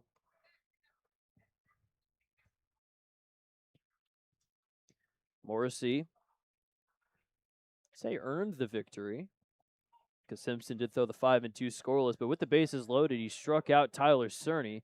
Definitely built momentum up for the Otters, and then the big hit from Marcos Gonzalez put every ounce of momentum on the side of Evansville. Check swing over to 3rd, and he did go around. That strike 3. Second straight strikeout for Morrissey, 1 to end the 6th, 1 to start the 7th, and that's 1 out. Bringing up Brandon Heidel, the number 9 hitter. 15, Brandon Heidel.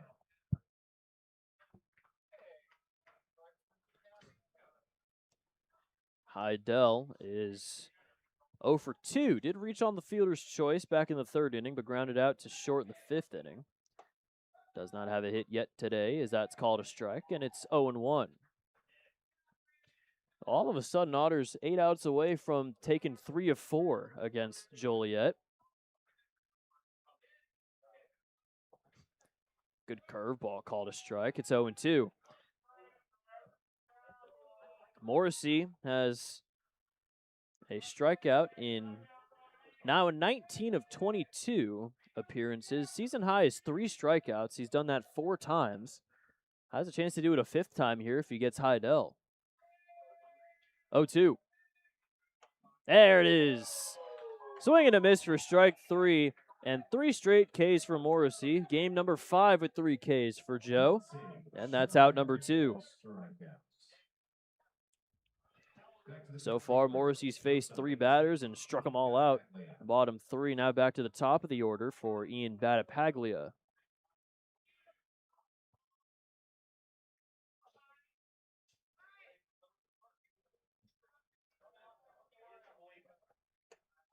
First pitch a little high on the fastball for ball one. Morrissey, this is now the second straight outing with 3 strikeouts. This outing has gone better than the last one. He has a scoreless one so far. Gave up 2 earned runs back on Tuesday. Fouled away off to the right side. And Mark Black racing with the bat boy, otherwise a clubby, Landon Strong. Shout out to Landon. 1-1. Fouled back to the netting, and it's 1-2. Landon not usually a bat/ball boy, but has been for this series. They're just short on a guy, possibly. The bench warmer for ball boys. Little inside, and that's 2-2. Bossy faithful not too happy with that call, but it was inside. Got to give the umpires credit where it's due sometimes. 2-2. That is strike 3. 4 straight strikeouts for Morrissey. A new season high for him as he strikes out the side. Davis, Heidel, Battapaglia all down on the K as we will head to the stretch. 4-1 Evansville on the Otters Digital Network. You know what time it is? It's time to stand up, stretch, and sing. I think Nick is going to join me, right? Take me out to the ball game. Take me out to the crowd. Buy me some peanuts and Cracker Jack. I don't care if I never get back and look. Otters, if they don't win, it's a shame. For it, 1, 2, 3, at the old ball game. Nicely done, Nick. Let's get some more runs.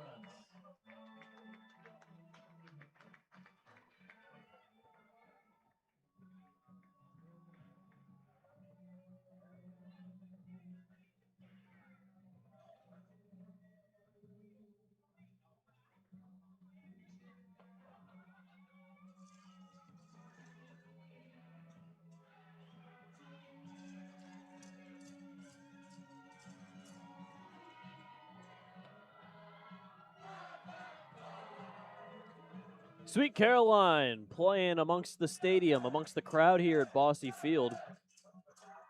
Beautiful day for some baseball here on this Thursday night before the Otters head to Washington for 3 games against the Wild Things.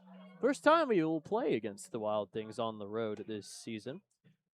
It's going to be a big series, and Washington's very good at home, so the Otters definitely need this win, and they are in line to get it. Needs 6 outs. Pottiger back out there. He'll face off against Quitzer, Linscott, and Salvaggio. Designated hitter number 9, Chris Quitzer. We'll talk a little bit about Pottiger. He has 13 scoreless outings this season. 3.63 ERA in 22 1/3 innings. He has 17 walks compared to 18 strikeouts. The walks have been the main issue for him so far. First pitch called a strike to Quitzer. Quitzer's 0 for 2 with a strikeout swinging and a fly out to Ward at third base. Pottiger's only 22 years old, and he's from High Ridge, Missouri. Just a little bit southwest of St. Louis, moving over to Joliet. So that one will miss for ball 1. Spent this season at Central Michigan, in which he had a 10.8 ERA in 28 1/3 innings. 20 appearances, ranked second on the team. Even though he had a 10.8 ERA, he was still a 2-0 in terms of the record. Got a victory against Belmont on February 20th. That was his first win with the Chippewas, Central Michigan. He spent his first 3 seasons before with Eastern Illinois.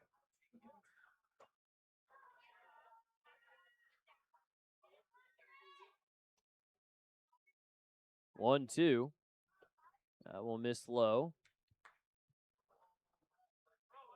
Central Michigan this season finished 24-29. Finished 13-20 in conference play. He gave up double-digit runs in 4 straight games at one point between March 7th and March 13th. fouled away, and Quitzer will take another 2-2. Best season with Eastern Illinois for Pottinger was in his first season, in freshman year. He had a 5.14 ERA, only 14 innings. Didn't get really too much playing time. The most playing time he got in his collegiate career was with Central Michigan. That'll miss, and it's ball 3. Good long at bat here for Quitzer to start off the bottom of the 7th inning with Linscott on deck. It seems like Linscott is a lot closer to the plate in the on-deck circle than everybody else.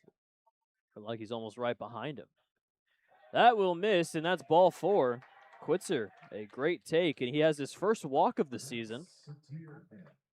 Sidewalk, cafe, and bar.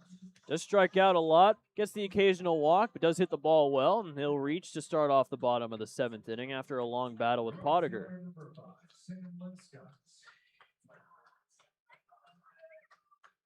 Sam Linscott up for the 3rd time. He's 0 for 2.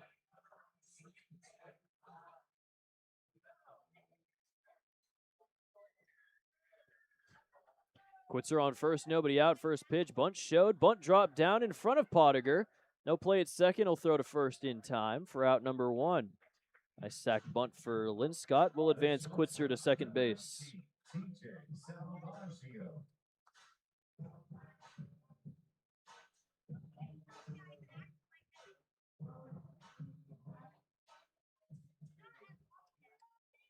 Salvaggio singled and came around to score one of the 3 runs on the 3-run triple for Gonzalez. Only the 6th triple of the year for the Otters this season.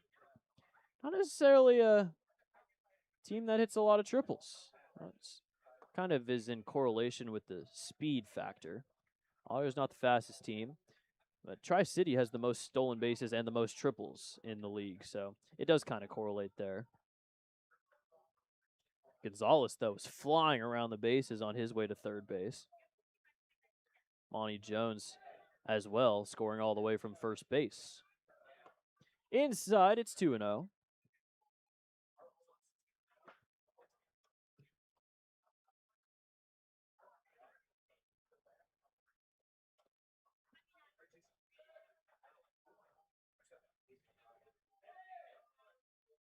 Two-0 pitch.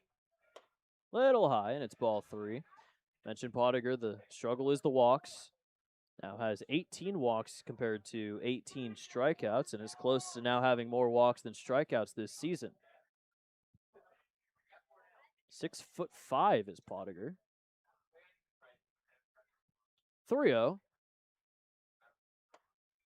That will hit the zone, top half of the zone, as it's 3-1. Salvaggio taken all the way.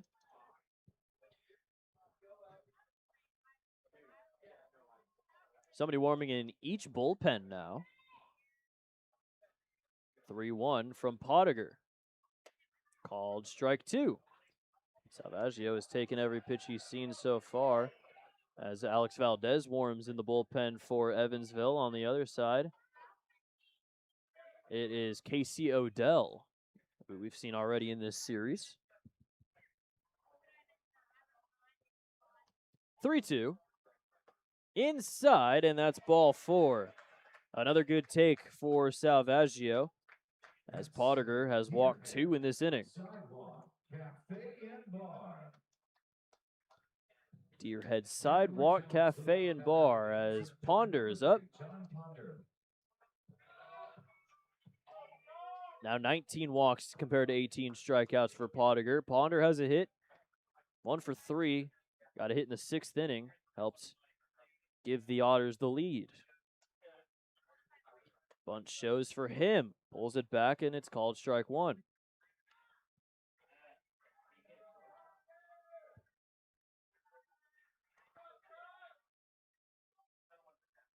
Otters looking for a happy bus ride after this game to Washington. Will miss, and it's 1-1.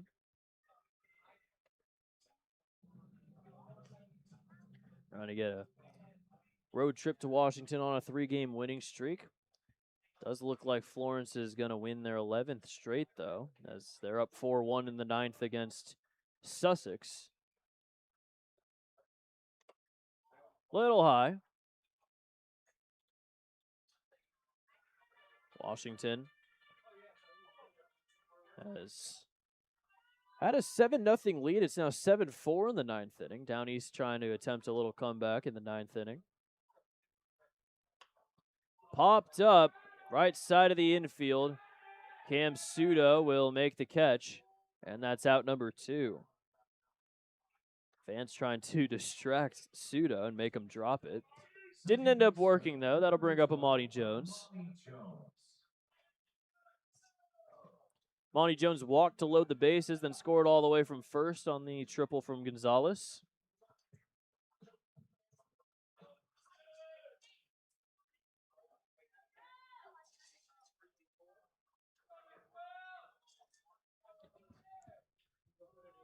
So 2 on now with 2 outs in the bottom of the 7th inning. Outside for ball 1. Jones 1 for 2, hit a single in the 4th, had that walk in the 6th, flew out to Battipaglia at short in the 1st inning.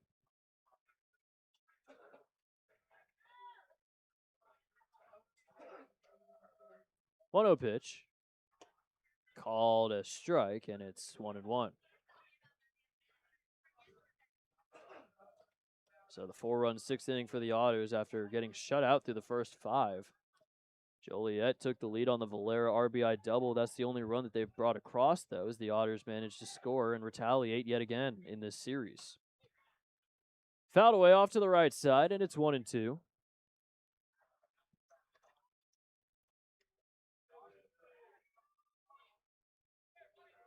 All 3 of those at-bats were against Daly. This is his first time facing Pottinger and his first time hitting from the right side today.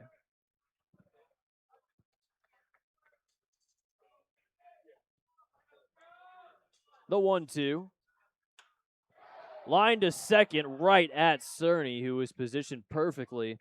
And that's out number 3. So even with the 2 walks, a scoreless bottom of the 7th for Pottinger. We'll head to the 8th. Otters up 4-1 on the Otters Digital Network. Ladies and gentlemen, the following is a sumo match scheduled for 1 fall.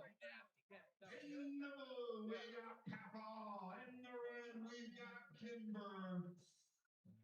And the first one to knock the other one over is your winner. It is first choice of the food at the family reunion. You guys ready? Set, sumo! Out of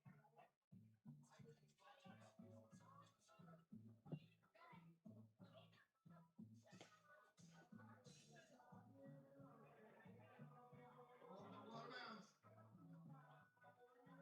Oh, Papo, no mercy. He is your winner. Sumo is brought to you by Roberts by the River. Save the flavors of the South of Roberts by the River in Evansville. Don't miss their Friday fish fry featuring all you can eat fish, hush puppies, fries, coleslaw.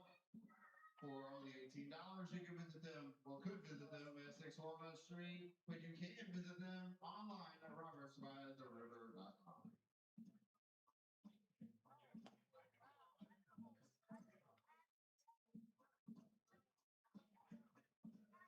Tonight we are proud to recognize Indiana 811 as our game sponsor. Honors with a call to bullpen. Alex Valdez in to pitch. Valdez is on the mound. Ground behind the plate. It's powered by the Answer Auto Repair East. Find your battery needs at the Answer Auto Repair East. 2319 North Middleborough Road, 812-475-9000. Tell them, Zane from the Otters. It is the top of the 8th inning. Alex Valdez is out there yet again. He pitched in Game 2 of the doubleheader yesterday, threw 2 scoreless, and earned the victory in Game 2. He's at a 3.49 ERA, 11 walks, 31 strikeouts, has a whip at a 1.06, is the main 8th inning guy for Evansville. Right in front of Serta, who will most likely get the 9th if this score holds. And maybe the Otters can get a couple runs across and take it out of a save situation. Stop Serta from pitching back-to-back nights. You never know. First pitch a little inside. Patrick Ward leads it off. It's Ward, then Barry, then Valera, 2-3-4. Joe Morrissey finished his outing facing 4 batters and striking all of them out.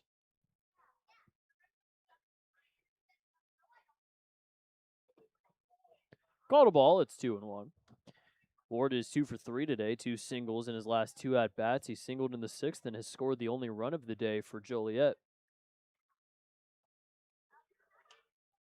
Fouled away, running after it. Linscott, Jones, Robertson. No one's going to get there. It'll land out of play.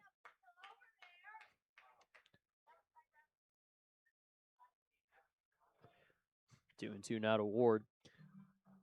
Valdez, 25 games now this season with 0 earned runs given up. This is the 4th time he's facing off against Joliet. I feel like we see him every other game at this point. He's just very reliable, as that is a foul tip into the glove for strike 3, and Patrick Ward goes down swinging. First K for Valdez, 5th straight strikeout for Otters pitching, and that'll bring up Blake Berry. Right fielder 34, Blake Berry. 5 straight strikeouts, a new season high for the Otters.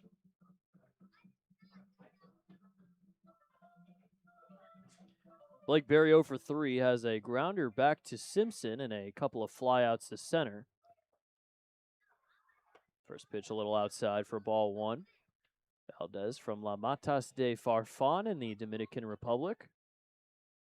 3rd season with the Otters. Last year, ERA is very close to this year's ERA. 3.49 this season, 3.40 last year. Against Joliet, he threw 3 1/3, gave up 1 earned run, but managed to get 2 of his 6 saves against the Slammers. 2-0. Well, miss high for ball 3. Valdez, 26 years old, standing at 6'2", was in the D-backs organization for a while. 2017 to 2022. That's called a strike. Berry taken all the way. Is with the Kansas City Monarchs before getting traded to the Otters. Still here now to this day. Grounder to first. Not a strikeout, but still out number 2, as Robertson will tag the bag.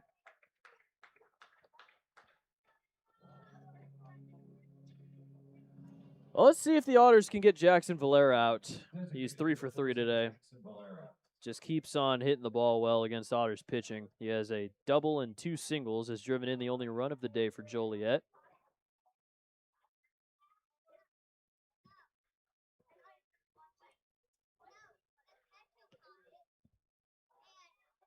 First pitch is called a strike. Valdez from the Dominican Republic. Jackson Valera from Venezuela. So we celebrate Latin Heritage Night here at the ballpark.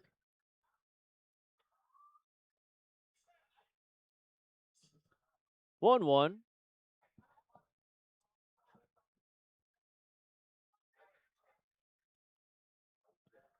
Valdez kicks and fires a grounder down the third base line, foul, and it's 1-2. So Florence 1, Washington 1. Otters have to win to just stay where they're at, tied with Florence for second place. In a good spot to do so. Florence also won 4-1, so hopefully maybe the Otters can get it done, as that is strike 3. And they are 3 outs away from doing so, as Valera, a check swing for strike 3. Second K for Valdez in the inning, as we will head to the bottom of the 8th, 4-1 Evansville on the Otters Digital Network.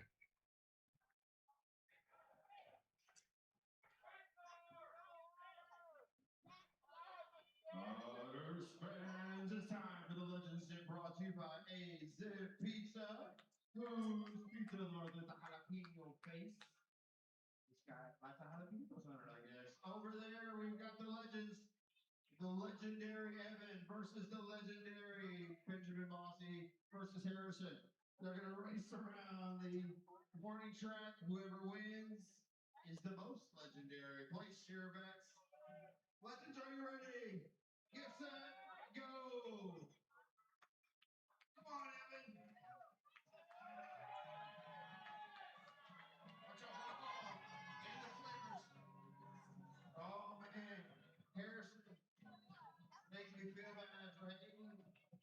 is your winner. Place is Bossy and the Otters show.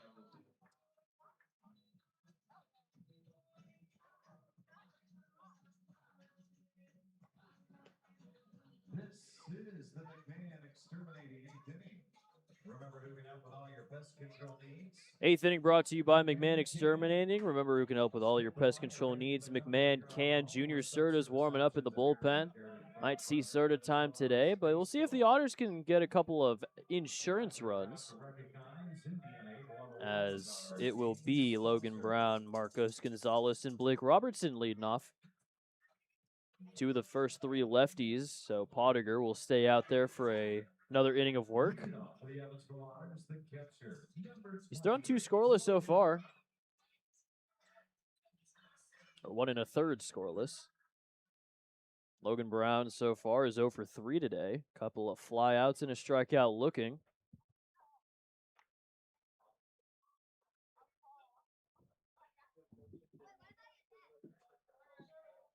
See tomorrow. Kobe Foster usually pitching on Fridays for Washington, so most likely we're going to see him. We've avoided him for far too long, apparently. He hasn't pitched against the Otters this season, and it'll be the first time this year. Gotten a little lucky being able to avoid him, but you can't avoid him for the entire season. It's not possible. Outside, it's 2-0.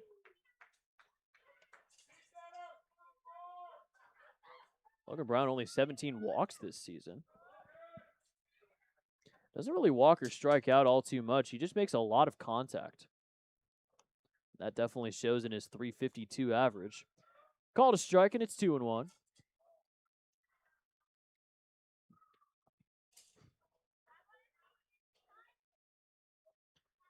Otters still getting out hit. Still up 3. Hasn't mattered. Outside, it's 3-1.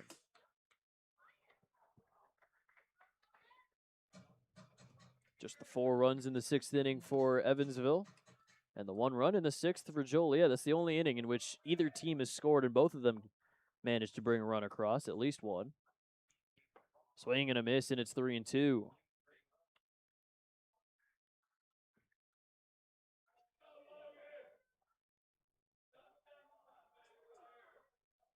Logan Brown looking to reach, become the 3rd Otter to lead off by reaching base this game. That's a grounder over to 3rd base. Cutting it off is Ward. His throw to first is in time, and that's out number 1.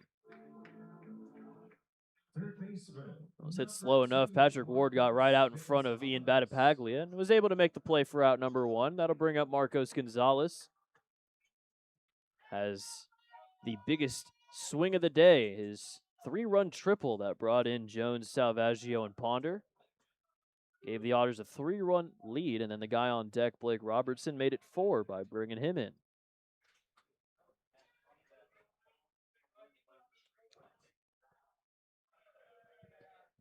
First pitch misses for ball 1. That was the first hit of the day for Marcos as well. He's 1 for 3, but I guess the other 2 at-bats don't even really matter when you take into account the triple. 1-0 from Pottinger. Little high, and it's 2-0. Well, Joliet is still throwing somebody in the bullpen, and it is still Casey Odell. I wonder if we'll see him at all, considering the Otters are 3 outs away from winning this one. 2-0. There's a grounder over to 3rd. Patrick Ward throw across the diamond to 1st in time for out number 2. Couple of 5-3 putouts to start the bottom of the 8th for Pottinger. Now he's facing another lefty-lefty with Blake Robertson. But Robertson hit a double off of him back in the 6th inning to score Gonzalez from 3rd. 8 RBIs in this series for B-Rob.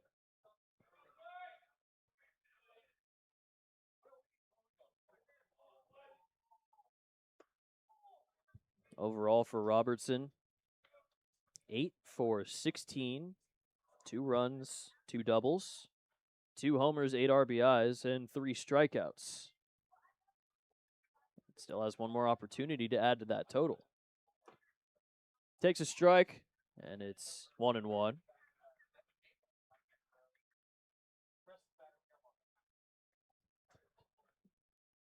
Pottinger looking for a 1-2-3 bottom of the 8th. And looking more and more likely that we will see Serta in the 9th, though. There's a grounder over to first. Cam Suda will tag the bag for out number 3, and it's a 1-2-3 bottom of the 8th for Jack Pottinger. It is Serta time as we hit the 9th. 4-1 Otts on the Otters Digital Network.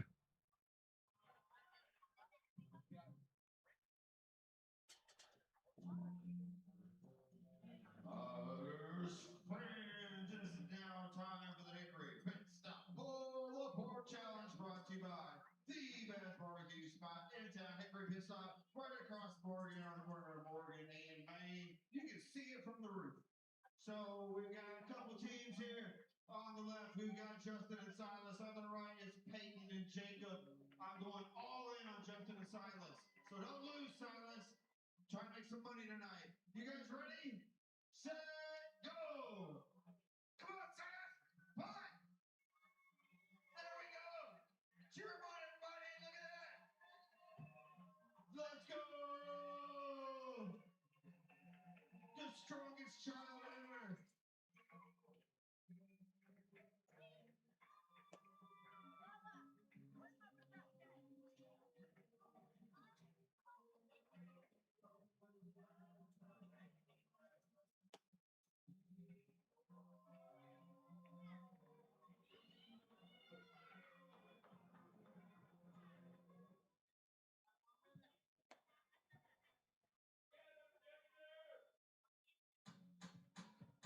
Otters culpable pitch. Junior Serta into pitch. Serta's on the mound. Brown behind the plate. Pitcher catcher battery powered by the Answer Auto Repair East.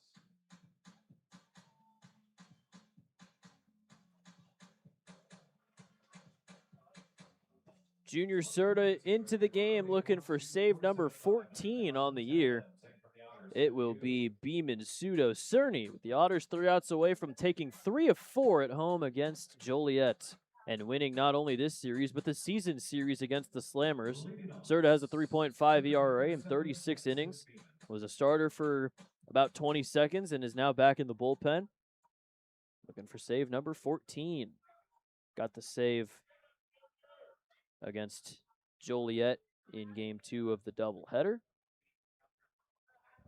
Gave up a run, but still managed to complete that one.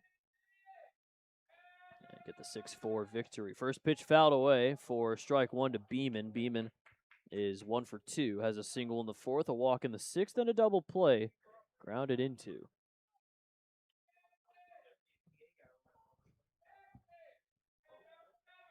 Oh, 1 from Serta. That is just going to miss high for ball 1.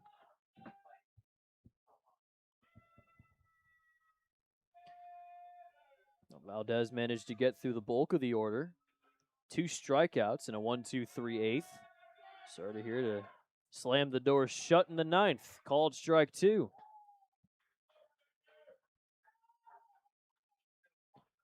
Serta 12 walks, 39 strikeouts. His 15 scoreless outings. Got those 2 saves in one day back on July 5th against Joliet. So if this score holds, 4 of the 5 wins for Evansville against Joliet will have been saved by Serta. That is called strike 3. And that is out number 1 in the 9th inning. Sherman American Bank strikeouts.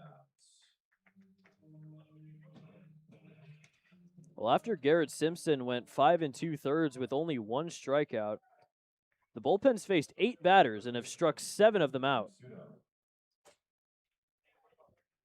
4 Ks for Morrissey, 2 for Valdez, and now 1 for Serta as Cam Pseudo's up with 1 out in the 9th. First pitch just misses outside for ball 1. Pseudo 0 for 2, 2 flyouts and a walk. Otters looking for win number 45. Would put them 15 games over 500 for the first time this season. Inside, it's 2-0. Also keep them tied with Florence, who have now won 11 straight games. When will they lose? Not too sure. Hopefully soon, though. 2-0. Curveball freezes Pseudo as he backs up on a called strike one.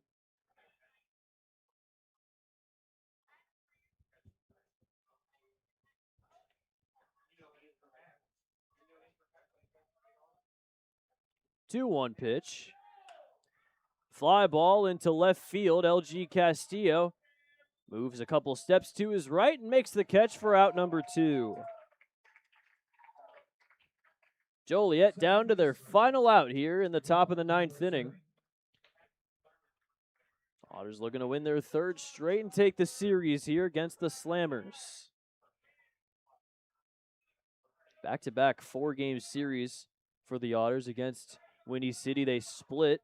Now it's Cerny, the last chance here for Joliet. First pitch, just outside for ball 1. It's another Serta versus Cerny matchup. Cerny 0 for 3. Grounder to short, fly out to right field, and a strikeout. This is the first of 7 strikeouts by the bullpen. Grounder foul over to third base. And it's 1-1.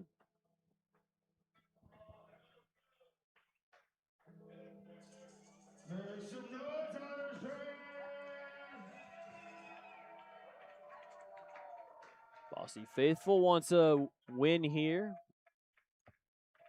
1-1. That is called strike 2. Joliet down to their final strike here in the 9th. Would be very fitting for a strikeout here. Would be strikeout number 8 by the bullpen. 2 from Serta. 1-2 to Cerny. Fly ball into right field. That's going to drop in for a base hit. Tyler Cerny has the first base hit against the bullpen today. And that final out will have to wait now for Chris Davis. Left fielder, 2, Chris Davis.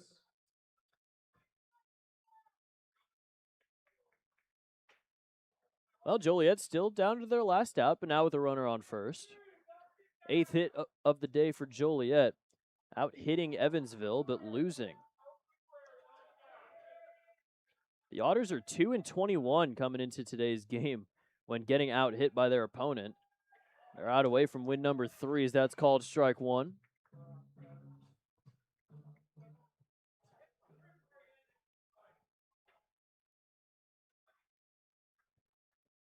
Oh, 1 here from Serta.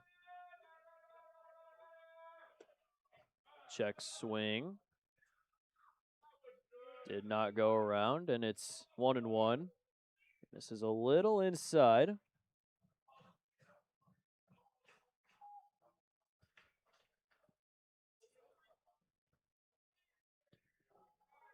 Serta staring at a 1-1 here against Davis. Kicks and deals. Misses low on the fastball, and it's ball 2. Davis is 1 for 3, singled in the 3rd. Grounder to short in the 5th inning, struck out in the 7th against Morrissey.